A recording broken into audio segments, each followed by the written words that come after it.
ಒಂದು ಕಣ್ಣಿಗೆ ದಿವ್ಯಮಂಗಳ ವಿಗ್ರಹ ರೂಪ ಅದಿರ್ಬೇಕು ಅನ್ನೋದು ಶರಣಾಗತಿ ವಿಧಾಯಕ ವಾಕ್ಯತ್ತಿಲು ಶರಣಾಗತಿಯನ್ನು ವಿಧಿಸುವ ಚರ್ಮ ಶ್ಲೋಕದ ವಾಕ್ಯದಲ್ಲಿ ಮಾಮೇಕಂ ಶರಣಂ ವ್ರಜ ಎಂಬುದಾಗಿ ವಿಗ್ರಹ ವಿಶಿಷ್ಟನ್ ದಿವ್ಯಮಂಗಳ ವಿಗ್ರಹದಿಂದ ಕೂಡಿದ್ದೇನೆ. ಭಗವದ್ಗೀತೆ 18:66 ಇಲಕ್ಕಾಯ್ತೊತ್ತಿನ ಲಕ್ಷ್ಯವಾಗಿ ತೋರ್ಪಡಿಸಿಕೊಂಡ ಅರ್ಜುನನ ರಥದಲ್ಲಿ ಅರ್ಜುನನಿಗೆ ಲೀಲಾ ಸಾರಥಿಯು ದಿವ್ಯಮಂಗಳ ವಿಗ್ರಹ ಯುಕ್ತನಾಗಿಯೇ ಮಾಮೇಕಂ ಶರಣಂ ವ್ರಜ ಅಂತ ಹೇಳಿದ್ರಿಂದ ಭರನ್ಯಾಸ ನಿಷ್ಠನಿಗೂ ಧ್ಯಾನ ಉಪಾದೇಯವಾದದ್ದು ಶುಭಾಶ್ರಯವಾದಂತಹ ಪರಮ ಪುರುಷನ ದಿವ್ಯಮಂಗಳ ವಿಗ್ರಹವೇ ಎನ್ನುವುದು ತಾತ್ಪರ್ಯ. ಮಾಮೇಕಂ ಎಂಬುದರಿಂದ ತನ್ನ ಸ್ವರೂಪ ಮಾತ್ರವೇ ಹೇಳಲ್ಪಟ್ಟಿತು ಎಂಬ ಅಪಾರ್ಥವು ಯುಕ್ತವಲ್ಲ. ಸರ್ವ ವಿಶೇಷಣ ವಿಶಿಷ್ಟನಾದ ಮಾಮೇಕಂ ಎಂದು ಭಾವಿಸತಕ್ಕದ್ದು ಎಂಬ ಭಾವ. ಲಕ್ಷ್ಮೀ ಕಲ್ಯಾಣ ಗುಣಗಳು, ದಿವ್ಯಮಂಗಳ ವಿಗ್ರಹ ಇವೇ ಮೊದಲಾದವುಗಳಿಂದ ಯುಕ್ತನಾದಂತಹ ಮಾಂ ಏಕಂ ಎಂದೇ ಭಾವಿಸತಕ್ಕದ್ದು ಅನ್ನೋದು ತಾತ್ಪರ್ಯ. ಶುಭಾಶ್ರಯತ್ವ ಪರಾವ್ಯೂಹಾದಿ ರೂಪ ಪಂಚಕಗಳಿಗೂ ಉಂಟು. ಪಂಚರೂಪಗಳು ಪರಾವ್ಯೂಹ, ವಿಭವ, ಹಾರ್ದ, ಅರ್ಚ 5 ರೂಪಗಳಲ್ಲಿ ಅಂತ ಹೇಳಿದ್ದು. ಶುಭಾಶ್ರಯತ್ವಂ ಪರತ್ವಾದಿ ಅವಸ್ಥಾ ಪಂಚಕತ್ವೇಪಿ ಸಾಧಾರಣ. ಈ ದಿವ್ಯ ವಿಗ್ರಹಂ ಪರವ್ಯೂಹಾದಿ ಅವಸ್ಥಾ ಪಂಚಕತ್ವಂ ಶುಭಾಶ್ರಯಮೆನ್ನುವಿಡಂ ಶಾಸ್ತ್ರ ಸಿದ್ಧಂ. ಮುಂದೆ ಈ ಶುಭಾಶ್ರಯತ್ವ ಎಲ್ಲ 5 ವಿಧವಾದ ಪರಮ ಪುರುಷನ ರೂಪಗಳು ಉಂಟೋ ಅದಕ್ಕೂ ಎಲ್ಲದಕ್ಕೂ ಉಂಟಾ ಅಂತಂದು ಅಂದ್ರೆ ಎಲ್ಲ ರೂಪಗಳಿಗೂ ಶುಭಾಶ್ರಯತ್ವ ಉಂಟು ಎಂಬುದನ್ನ ಭಗವತ್ ಶಾಸ್ತ್ರ ಸಿದ್ಧ ಅಂತ ಹೇಳ್ತಾ ಇದ್ದಾರೆ. ಈ ದಿವ್ಯ ವಿಗ್ರಹಂ, ಈ ದಿವ್ಯಮಂಗಳ ವಿಗ್ರಹ ಪರಾವ್ಯೂಹಾದಿ ಅವಸ್ಥಾ ಪಂಚಕತ್ತಿಲು ಪರಾವ್ಯೂಹ ಮೊದಲಾದ ಎಂಬುದರಿಂದ ವಿಭವ ಅಂದ್ರೆ 10 ಅವತಾರಗಳು, ಆರ್ಧ ಎಲ್ಲರ ಹೃದಯದಲ್ಲೇ ಇರುವಂತಹದ್ದು, ಅರ್ಚಾವತಾರ ಅರ್ಚಾಮೂರ್ತಿಯಾಗಿರುವಂತಹದ್ದು. ಈ 5 ರೂಪಗಳಲ್ಲೂ ಶುಭಾಶ್ರಯಂ ಎನ್ನುವಿಡಂ ಶುಭತ್ವ ಆಶ್ರಯತ್ವ ಎರಡೂ ಕೂಡ ಉಳ್ಳದ್ದು ಎನ್ನುವ ಸಂದರ್ಭ. ಶಾಸ್ತ್ರ ಸಿದ್ಧಂ ಭಗವತ್ ಶಾಸ್ತ್ರ ಸಿದ್ಧ ಅಂದ್ರು. ಅಲ್ಲಿ ದೇವೋ ವೈಕುಂಠನಾಥಸ್ತು ಎಂದು ಆರಂಭಿಸಿ ಜಾತವ್ಯೋ ನಿತ್ಯ ಲೋಕಸ್ತು ಭುಕ್ತಿ ಮುಕ್ತಿ ಫಲಪ್ರದ ತಥಾಪಿ ಪುರುಷಾಕಾರೋ ಭಕ್ತಾನಾಂ ತ್ವಂ ಪ್ರಕಾಶತೆ ಜಿತಂತ ಸ್ತೋತ್ರ ನತೆ ರೂಪಂ ನ ಚಾಕಾರೋ ನಾಯುಧಾನಿ ನಿಚಾಸ್ಪದಂ ತಥಾಪಿ ಪುರುಷಾಕಾರೋ ಭಕ್ತಾನಾಂ ತ್ವಂ ಪ್ರಕಾಶತೆ ಯೋಗಿನಾಂ ಅಧಿಕಾರಸ್ಯಾತ್ ಏಕಸ್ಮಿನ್ ಹೃದಯೇಶಯೇ ಸ್ವರೂಪಾಂ ಪ್ರತಿಮಾಂ ವಿಷ್ಣು ಪ್ರಸನ್ನ ವದನೇಕ್ಷಣ ಅಂತ ಹೇಳಲ್ಪಟ್ಟಿದೆ. ಮುಂದಿನ ಗ್ರಂಥಕ್ಕೆ 581 5800 ಪುಸ್ತಕಗಳು ನೋಡಿದ್ರು. ಮುಂದೆ ನುಕ್ಕಡ ಬರುತ್ತೆ ದಿವ್ಯಮಂಗಳ ವಿಗ್ರಹ. ಭಗವಂತ ಯಾವುದೇ ರೂಪದಲ್ಲಿರ್ಲಿ ಈ 5 ರೂಪಗಳು ಹೇಳಿದ್ದು. ಪರ ಅಂದ್ರೆ ವೈಕುಂಠದಲ್ಲಿ, ವ್ಯೂಹ ವಾಸುದೇವ ಸಂಕರ್ಷಣ ಪ್ರದ್ಯುಮ್ನ ಅನಿರುದ್ಧ, ವಿಭವ ಅಂದ್ರೆ 10 ಅವತಾರಗಳು, ಮತ್ಸ್ಯ ಕೂರ್ಮ ವರಾಹ ನಾರಸಿಂಹ, ರಾಮೋ ರಾಮಶ್ಚ ವರಾಹ ಅಲ್ಲಿ ಸೇರಿದ್ದಾನೆ. ರಾಮೋ ರಾಮಶ್ಚ ಕೃಷ್ಣ ಕಲ್ಕಿ ರಾಮೋ ರಾಮಶ್ಚ ಕೃಷ್ಣಶ್ಚ ಕಲ್ಕಿತ ದೈವಜ. ಅಲ್ಲಿ ವರಾಹನೇ ವರಾಹ ಆದ್ಮೇಲೆ ವಾಮನ ತ್ರಿವಿಕ್ರಮ ಒಂದೇನೆ. ವಾಮನ ಅವತಾರದ ಬಂದು ತ್ರಿವಿಕ್ರಮಾಗಿ ಬೆಳೆದ ಅಲ್ಲಿ. ಸೊ ಒಟ್ಟು 10 ಅವತಾರಗಳು. ಗೌತಮ ಬುದ್ಧ ಇಲ್ಲ ಅಂತ ಹಿಂದೆನೆ ಹೇಳಿದಾಗಿದೆ. ಇವೆಲ್ಲ ವಿಭವ ಅವತಾರಗಳು ಅಂತ. ಸಾಮಾನ್ಯ ಪ್ರಸಿದ್ಧವಾದದ್ದು. ಆದ್ರೆ ಭಾಗವತದಲ್ಲಿ 40 ಅವತಾರಗಳನ್ನ ಹೇಳುತ್ತೆ. ದತ್ತಾತ್ರೇಯ ಅವತಾರ, ಕಪಿಲಾವತಾರ, ನರನಾರಾಯಣ ಅವತಾರ. ಪ್ರತಿ ಒಂದರಲ್ಲೂ ಕೂಡ ಅವನಿಗೆ ದಿವ್ಯಮಂಗಳ ವಿಗ್ರಹ ಇದೆ, ಅವನಿಗೊಂದು ಸ್ವರೂಪ ಇದೆ ಡೆಫಿನೆಟ್ ಆಗಿ ಫಾರಂ. ಅದನ್ನ ಇಲ್ಲಿ ಸ್ಪಷ್ಟ ಮಾಡ್ತಾ ಇದ್ದಾರೆ ವೇದದ ಪ್ರಮಾಣದ ಜೊತೆಗೇನೆ. ಹಾರ್ದ ನಮ್ಮ ಹೃದಯದಲ್ಲಿ ಹೇಗಿದ್ದಾನೆ ಅಲ್ಲೂ ಕೂಡ ಅಷ್ಟೇ ಅವನ ದಿವ್ಯಮಂಗಳ ವಿಗ್ರಹ. ನೀವು ಧ್ಯಾನಿಸ್ಬೇಕಾದ್ರೆ ಅವನು ದ್ವಾರಕಾ ನಿಲಯಾಚ್ಯುತ ಅವನ ಇದರಲ್ಲಿರುವಂತ ಗೋವಿಂದ ಪುಂಡರೀಕಾಕ್ಷ ರಕ್ಷಮಾಂ ಶರಣಾಗತಿ ಅಂತ ಕಡೆಯಲ್ಲಿ ಹೇಳುವಂತಹದ್ದು. ಹೃದಯ ಸುಪ್ರತಿಷ್ಠಿತ ಎಲ್ಲ ಸರ್ವಸ್ಯ ಚಾಹಂ ಹೃದಯಸಿನ್ನಿವಿಷ್ಟೋ ಮತ್ತ ಸ್ಮೃತಿ ಜ್ಞಾನಂ ಅಪೋಹನಂಚ ವೇದೈಶ್ಚ ಸರ್ವೈಃ ಅಹಮೇವ ವೇದ್ಯೋ ಪುರುಷೋತ್ತಮ ಯೋಗದಲ್ಲಿ. ಸೊ ಎಲ್ಲ ರೂಪದಲ್ಲೂ ಕೂಡ ಅವನು ದಿವ್ಯಮಂಗಳ ವಿಗ್ರಹಯುಕ್ತನಾಗಿ ಇದ್ದಾನೆ ಅಂತ. ಇದು ಬಹಳ ಪ್ರಧಾನವಾಗಿ ಅದ್ವೈತದ ನಿರಸನ. ಅವ್ರಿಗೆ ಭಗವಂತನ ರೂಪನೇ ಇಲ್ಲ ಅಂತಾರೆ. ಅವನಿಗೊಂದು ರೂಪ ಇದೆ ಅಂದ್ರೆ ಈಸ್ ಲಿಮಿಟೆಡ್ ಟು ದತ್ ಅಂತ ಅವರು. ಅವಾಗ ಬೇರೆ ಯಾವ್ದ್ರಲ್ಲೂ ಇರ್ಲಿಕ್ಕೆ ಆಗೋಲ್ಲ ಅಂತ. ರೂಪವಿಲ್ಲದಂತೆ ಅವನಿಗೆ ಯಾವ್ದು ರೂಪ ಇಲ್ಲ, ಯಾವ್ದು ಇದಿಲ್ಲ ಅಂತ. ನಾವ್ ಹೇಳೋದೇನು ಅಂದ್ರೆ ಅವನಿಗೆ ರೂಪ ಇಲ್ಲದೆ ಇಲ್ಲ, ಇದೆ. ನಮ್ಮಂತೆ ಕರ್ಮಾಯತ್ವಾದ ಶರೀರ ಅಲ್ಲ. ಈಗ ನಾವು ಬೇರೆ ಬೇರೆ ರೂಪ ತಗೊಳಕ್ ಸಾಧ್ಯವೇನು? ನಾವು ನಮ್ಮ ಈ ಕರ್ಮದ ಶರೀರದಲ್ಲಿ ಬಂದಿಗಳು. ಭಗವಂತ ಹಾಗಲ್ಲ, ಸಂಭವಾಮಿ ಆತ್ಮ ಮಾಯೆ ಅಂತ ಹೇಳ್ಕೊಂಡವ್. ಸೊ ಇದರಲ್ಲೂ ಇದ್ದು ಇದರಿಂದ ಹೊರಗೂ ಇರ್ಬೋಲ್ಲ. ಸಕಲ ಇತರ ವಿಲಕ್ಷಣ, ಎಲ್ಲವೂ ಅವನೇ ಆದ, ಚೇತನ ಅಚೇತನ ಎಲ್ಲವೂ ಕೂಡ. ಅದರ ಜೊತೆಗೆ ಅದರಿಂದ ಹೊರಗಡೆನೂ ಇರಬಲ್ಲ. ಇದೆಲ್ಲ ಅವನಿಗೆ ವಿಶಿಷ್ಟವಾದಂತಹದ್ದು. ಅಂತವನು ದಿವ್ಯಮಂಗಳ ವಿಗ್ರಹಯುಕ್ತನಾಗೂ ಇದ್ದಾನೆ ಅಂತ. ಪರಮಾತ್ಮನ ದಿವ್ಯಮಂಗಳ ವಿಗ್ರಹಕ್ಕೆ ಮಾತ್ರವೇ ಶುಭಾಶ್ರಯವತ್ತು ಉಂಟೆ ವಿನಃ ಇನ್ನು ಇತರರ ಶರೀರಕ್ಕೆ ಇಲ್ಲ ಎಂದು ಶ್ರೀ ಪರಾಶರರು ಕೂಡ ಷಷ್ಠಾಂಶ ಸಪ್ತಮ ಅಧ್ಯಾಯದಲ್ಲಿ ಸಮಸ್ತ ಶಕ್ತಯಶ್ಚೈವ ನೃಪಯತ್ರ ಪ್ರತಿಷ್ಠಿತ ತದ್ವಿಶ್ವರೂಪ ವೈರೂಪ್ಯಂ ರೂಪಮನ್ಯಧರೇರ್ ಮಹತೆ ಎಂದು ಆರಂಭಿಸಿ ಶುಭಾಶ್ರಯ ಸಚಿತ್ತಸ್ಯ ಎಂದು ಶ್ಲೋಕದಲ್ಲಿ ಶುಭಾಶ್ರಯತ್ವವನ್ನು ಉಪಪಾದಿಸಿ, ಈ ಶುಭಾಶ್ರಯತ್ವ ಇತರರಿಗೆ ಇಲ್ಲ, ಏಕೆಂದರೆ ಅಶುದ್ಧಾಸ್ತೆ ಸಮಸ್ತಾಸ್ತು ದೇವಾದ್ಯಾಹ ಕರ್ಮಯೋನಯ.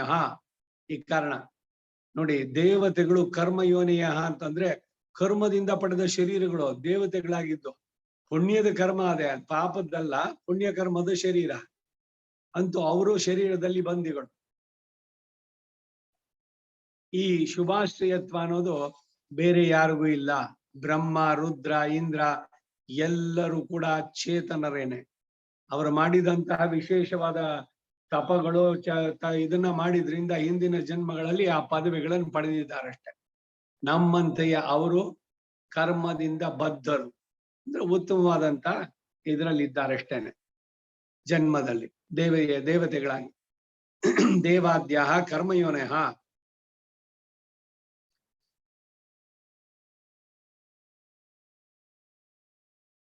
ಶುಭಾಶ್ರಯತ್ವ ಉಳ್ಳದ್ದು ರೂಪ ಎಂತದ್ದು ಅಂದ್ರೆ ಅದನ್ನ ವಿಸ್ತರಿಸಿ ವರ್ಣಿಸುವರಾಗಿ ಪ್ರಸನ್ನ ವದನಂ ಚಾರು ಪದ್ಮ ಪತ್ರೋಪಮೇಕ್ಷಣಂ, ಚಾರು ಪದ್ಮ ಪತ್ರೋಪಮೇಕ್ಷಣಂ ಸುಖಪೋಲಂ ಸುವಿಸ್ತೀರ್ಣ ಲಲಾಟ ಫಲಕೋಜ್ವಲಂ ಎಂದು 6 ಶ್ಲೋಕಗಳಿಂದ ಮುಗಿಸಿದ್ದಾರೆ. ಈ ಶುಭಾಶ್ರಯತ್ವ ಉಳ್ಳ ಧ್ಯೇಯ ವಸ್ತುವು 8 ಅಥವಾ 4 ಭುಜಗಳಿಂದ ಯುಕ್ತವಾದದ್ದು. ಚತುರ್ಭುಜಧಾರಿ, ಅಷ್ಟಭುಜಕರೆತ್ತೇನೆನ್ನಾರೆ ಅಂದ್ರಲ್ಲಿ ಅಷ್ಟಭುಜಕರ ಸನ್ನಿಧಿ. ಕೆಲವರು ಇದು ಪರರೂಪ ವರ್ಣನೆ ಎಂದು, ಅದು ಮಾತ್ರವೇ ಶುಭಾಶ್ರಯ ಉಳ್ಳದ್ದೆಂದು, ಮಿಕ್ಕ ರೂಪಗಳಲ್ಲ ಎಂದು ಭಾವಿಸ್ತಾರೆ. ಅದು ಸರಿಯಲ್ಲ ಅನ್ನೋದಕ್ಕಾಗಿ ಶೌನಕಾದಿ ವಾಕ್ಯಗಳಿಗೆ ಅಭಿಪ್ರಾಯ ಪರಮ ವಿರುದ್ಧ.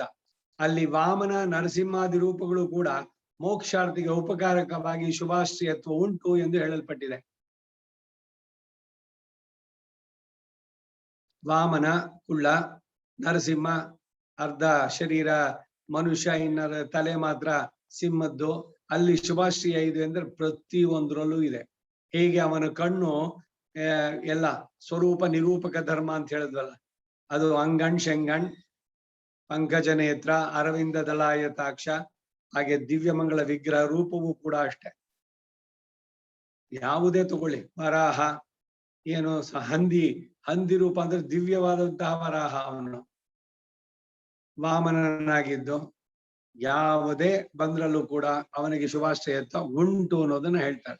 ಹಾಗೆ ಗೀತೆಯಲ್ಲಿ ಪ್ರಕೃತಿಂ ಸ್ವಾಮಧಿಷ್ಠಾಯ ಸಂಭವಾಮಿ ಆತ್ಮ ಮಾಯ 4ನೇ ಅಧ್ಯಾಯ 6ನೇ ಶ್ಲೋಕ ಹೇಳಿರೋದ್ರಿಂದ ಅಜಹತ್ಸ್ವ ಸ್ವಭಾವವಾಗಿ ಅವತರಿಸುವುದರಿಂದ ವಿಭವ ರೂಪಾದಿಗಳಿಗೂ ಶುಭಾಶ್ರಯತ್ವ ಉಂಟು ಎಂದು ಸುಪ್ರಸಿದ್ಧ. ಭಗವತ್ ಶಾಸ್ತ್ರದ ಪಾಂಚರಾತ್ರದಲ್ಲಿ ಇದು ಸುವ್ಯಕ್ತ ಎಂಬ ಭಾವದಿಂದಲೇ ಶಾಸ್ತ್ರ ಸಿದ್ಧಂ ಅಂತ ಅಪ್ಪಣೆಗೊಳಿಸಿದ್ದಾರೆ. ಇನ್ನು ದಿವ್ಯಮಂಗಳ ವಿಗ್ರಹಸ್ಯ ಶುಭಾಶ್ರಯತ್ವೇ ಸ್ಥಿತೆ ಶರಣಯೋರೇವ ಶರಣತ್ವೇ ಕೋ ಹೇತು. ದಿವ್ಯಮಂಗಳ ವಿಗ್ರಹಕ್ಕೆ ಶುಭಾಶ್ರಯತ್ವ ಸ್ಥಾಪಿತವಾದ ನಂತರ ಏಕದೇಶವಾದ ಚರಣಗಳು ಹೇಗೆ ಮುಮುಕ್ಷುಗೆ ರಕ್ಷಕ ಅವನಲ್ಲಿ ಶರಣಾದ್ರೂ ಸಾಕು, ಅವನ ಚರಣ ಮಾತ್ರ ಯಾಕೆ ಹೇಳಿತ್ತು ಅಂತ ಕೇಳೋದು ನೆಕ್ಸ್ಟ್ ಪ್ರಶ್ನೆ. ಇದಕ್ಕೆ ಸಮಾಧಾನ ಹೇಳ್ತಾ ಇದ್ದಾರೆ. ಚಿತ್ತಾಲಂಬನ ಸೌಕರ್ಯ ಕೃಪೋತ್ತಂಬಕನಾಥಾದಿಭಿ, ತಂಬಕ ತಾದಿಭಿ ಹಾಕ್ಬೋದು, ನಕಾರ ಹಾಕೊಂಡಿದ್ದಾರೆ ಅಲ್ಲಿ.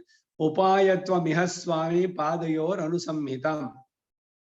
ಹಿಂಗೆ ದಾಸಭೂತ ನೌಚಿತ್ಯಾತಿಶಯತ್ತಾலும் ಅನತಿಕ್ರಮಣೀಯಂ ಹಿ ಚರಣಗ್ರಹಣಂ ಎನ್ಗಿರಪಡಿಯೇ ಕೃಪೋತ್ತಂಬಕತ್ವಾತಿಶಯತ್ತಾலும் ತವಾಮೃತ ಸ್ಯಂದಿನಿ ಸ್ತೋತ್ರರತ್ನ ತವಾಮೃತಸ್ಯಂದಿವಿ ಪಾದ ಪಂಕಜೆ ನಿವೇಶಿತಾತ್ಮ ಕಥಮನ್ಯದಿತ್ತಯೇ ಸ್ಥಿರೇರವಿಂದೆ ಮಕರಂದ ನಿರ್ಭರೆ ಮಧುರತೆ ನೋಕ್ಷುರಗಮ್ಮಿ ವೀಕ್ಷತೆ ಎಂದು ಬರೋದು.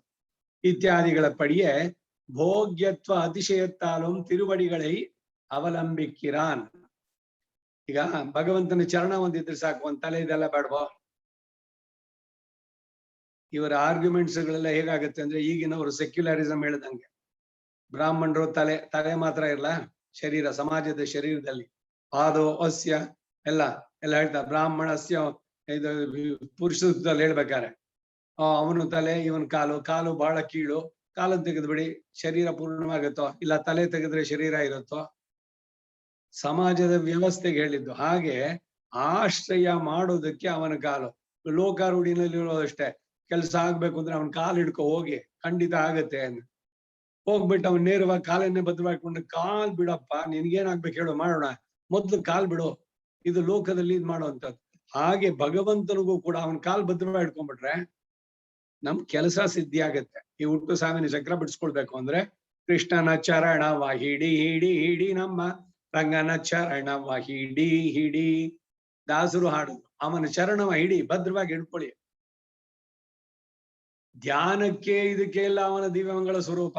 ಕಿರೀಟ ಹರಿಕೇಯೂರಂ ಕಟಕಾದಿ ವಿಭೂಷಿತಂ ಶ್ರೀವತ್ಸವನಮಾಲಾ ಶ್ರೀ ತುಳಸಿ ಕೌಸ್ತುಭೋಜನಂ ಹರಿಂ ಪೀತಾಂಬರಧರಂ ಶಂಖ ಚಕ್ರ ಗದಾಧರಂ ಪ್ರಸನ್ನವದನಂ ಕುಂಡಲಿ ಮಂಡಿತಾನನಂ ಸರ್ವರತ್ನ ಸಮಾಯುಕ್ತಂ ಸರ್ವಾಭರಣ ವಿಭೂಷಿತಂ ಏವಂ ಧ್ಯಾತ್ವ. ಧ್ಯಾನಕ್ಕೆ ಅವನು. ಆದ್ರೆ ಹುಟ್ಟು ಸಾವಿನ ಚಕ್ರ ಬಿಡಿಸ್ಕೊಳ್ಬೇಕಾದ್ರೆ ಅವನ್ ತಿರುವಡಿ ಅದನ್ನ ಹಿಡ್ಕೋಬೇಕು ಅಂತ ಅದನ್ನ ಹೇಳಿದ್ರು. ಇದಿಷ್ಟಕ್ಕೆ ನೋಡೋಣ. ಚಿತ್ತಾಲಂಬನ ಸೌಕರ್ಯ. ಮನಸ್ಸಿನ ಮೂಲಕ ಧ್ಯಾನಕ್ಕೆ ಚರಣಗಳ ಧ್ಯಾನವು ಸುಕರವಾಗಿರುವುದೇನು ಅಂದ್ರೆ, ದಿವ್ಯಾಂಗಳ ವಿಗ್ರಹವನ್ನೆಲ್ಲ ಏಕಕಾಲದಲ್ಲಿ ಸಾಕ್ಷಾತ್ಕರಿಸುವುದು ಸುಲಭ ಸಾಧ್ಯವಲ್ಲ. ಚರಣಗಳನ್ನ ಧ್ಯಾನಿಸುವುದು ಸುಲಭ. ಇದೊಂದು ಕಾರಣ. ಎರಡನೇದು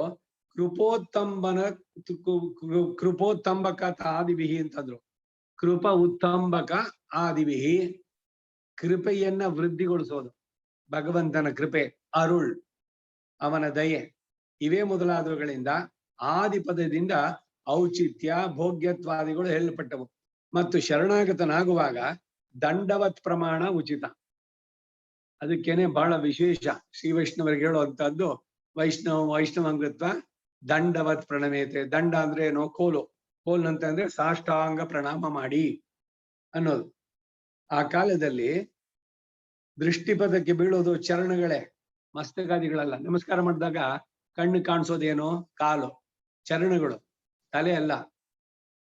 ಸೊ ಅದರಿಂದ ಈ ಕಾರಣವು ಆದಿಪದದಲ್ಲಿ ಸೇರಿದೆ. ಈ ಸಂದರ್ಭದಲ್ಲಿ ಅವನು ಲಕ್ಷ್ಮಣ ಹೇಳದ್ನಲ್ಲ, ಆ ಮಾತು ಪ್ರಸಿದ್ಧವಾದ್ದು.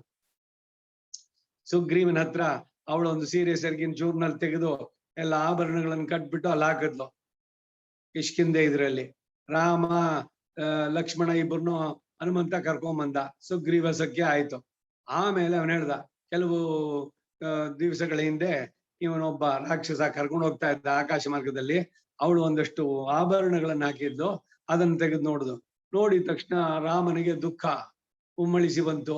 ಎಲ್ಲ ಇದು ಅವಳದು, ಅದೆಲ್ಲ ತಗೊಂಡು ಕಣ್ಣು ಗೊತ್ಕೊಂಡು, ಲಕ್ಷ್ಮಣ ನೋಡು, ಇದು ಸೀತೆದು ನೋಡು, ಇದು ಅದು ಅಂತ ಅಂದ್ಬಿಟ್ಟು ಅಂದಾಗ ಅವನು ಹೇಳಿದ ಉತ್ತರ, ನಾಹಂ ಜಾನಾಮಿ ಕೇಯೂರೆ ನಾಹಂ ಜಾನಾಮಿ ಕುಂಡಲೆ ನೂಪುರೇತು ಅಭಿಜಾನಾಮಿ ನಿತ್ಯಂ ಪಾದಾಭಿವಂದನಾಥ್.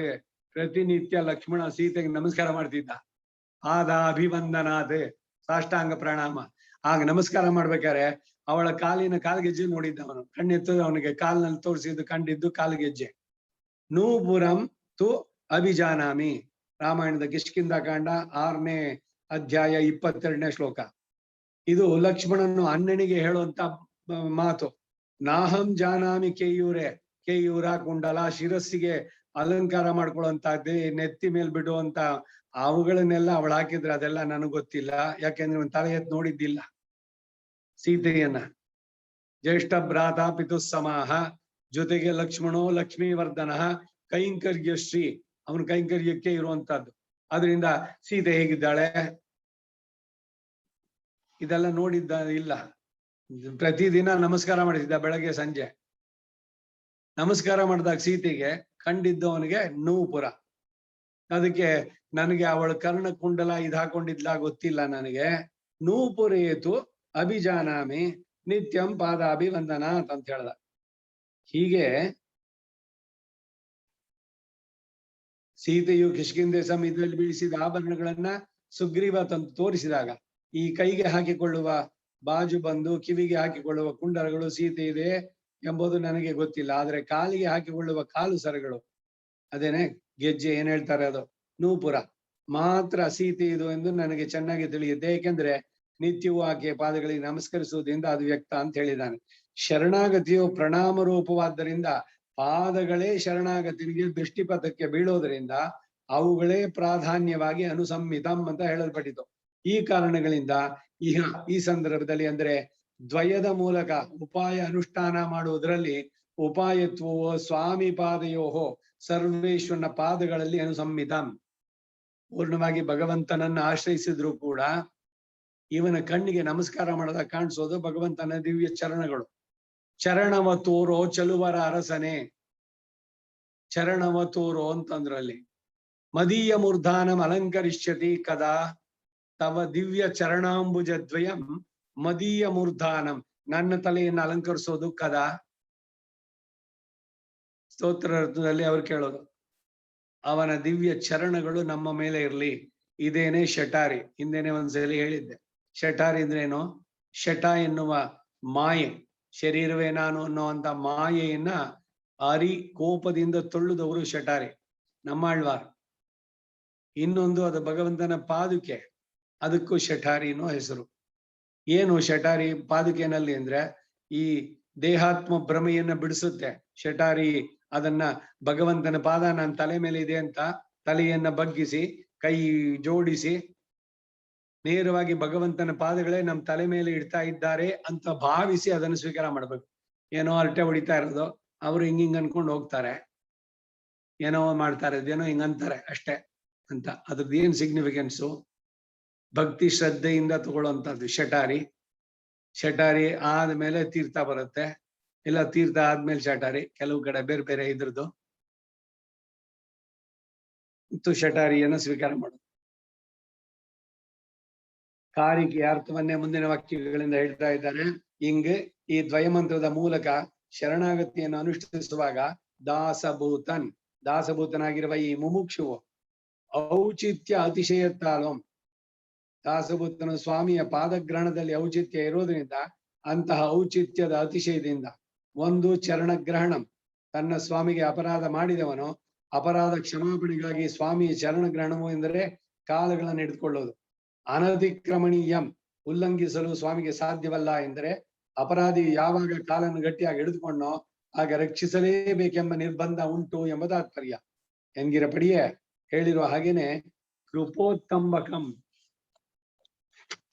ಕೃಪೋತ್ತಂಬಕತ್ವ ಅತಿಶಯತ್ತಾನು, ಭಗವಂತನ ಕೃಪೆಯನ್ನ ವೃದ್ಧಿ ಹೊಂದಿಸೋದ್ರಿಂದಲೂ ಕೂಡ. ಮತ್ತು ಎರಡನೇದು ತವಾಮೃತ ಸ್ಯಂದಿನಿ ಇತ್ಯಾದಿಗಳ ಪಡಿಯ ಇವೆ ಮೊದಲಾದವುಗಳಲ್ಲಿ ಹೇಳಿರುವ ಹಾಗೆ ಭೋಗ್ಯತ್ವ ಅತಿಶಯತ್ತಾಲೋ, ಭೋಗ್ಯತ್ವ ಅತಿಶಯದಿಂದಲೂ ಕೂಡ ತಿರುವಡಿಗಳೈ, ಪರಮಾತ್ಮನ ಪಾದಗಳನ್ನ ಅವಲಂಬಿಕ್ಕಿರಾನ್, ಆಶ್ರಯಿಸ್ತಾನೆ. ಇಲ್ಲಿ ಮೂರು ಕಾರಣಗಳನ್ನ ಚರಣಾನುಸಂಧಾನಕ್ಕೆ ಹೇಳಲ್ಪಟ್ಟಿದ್ದು. ಒಂದು, ದಾಸಭೂತನಿಗೆ ಸ್ವಾಮಿಯ ಪಾದಗ್ರಹಣದಲ್ಲಿ ಔಚಿತ್ಯ. ಎರಡನೇದು, ಸಾಪರಾಧಿಗೆ ಪಾದಗ್ರಹಣವೇ ಕೃಪೋತ್ತಂಬಕ. ತೀವ್ರವಾದಂತಹ ಪಾಪವನ್ನ ಮಾಡಿದ್ದಾನೆ, ಯಾರೋ ಏನೋ ಅಪಚಾರ ಮಾಡಿದ್ರು ಒಬ್ರ ಹತ್ರ, ಅವ್ರಿಗೆ ಬಹಳ ಸಿಟ್ಟು, ಇವನ ಮೇಲೆ ಸಿವಿಯರ್ ಪನಿಷ್ಮೆಂಟ್ ಕೊಡಬೇಕು ಅಂತ ಹೋಗ್ಬಿಟ್ಟು ಅವ್ರ ಕಾಲನ್ನು ಭದ್ರವಾಗಿ ಹಿಡ್ಕೊಂಡ್ಬಿಡ್ತಾನೆ.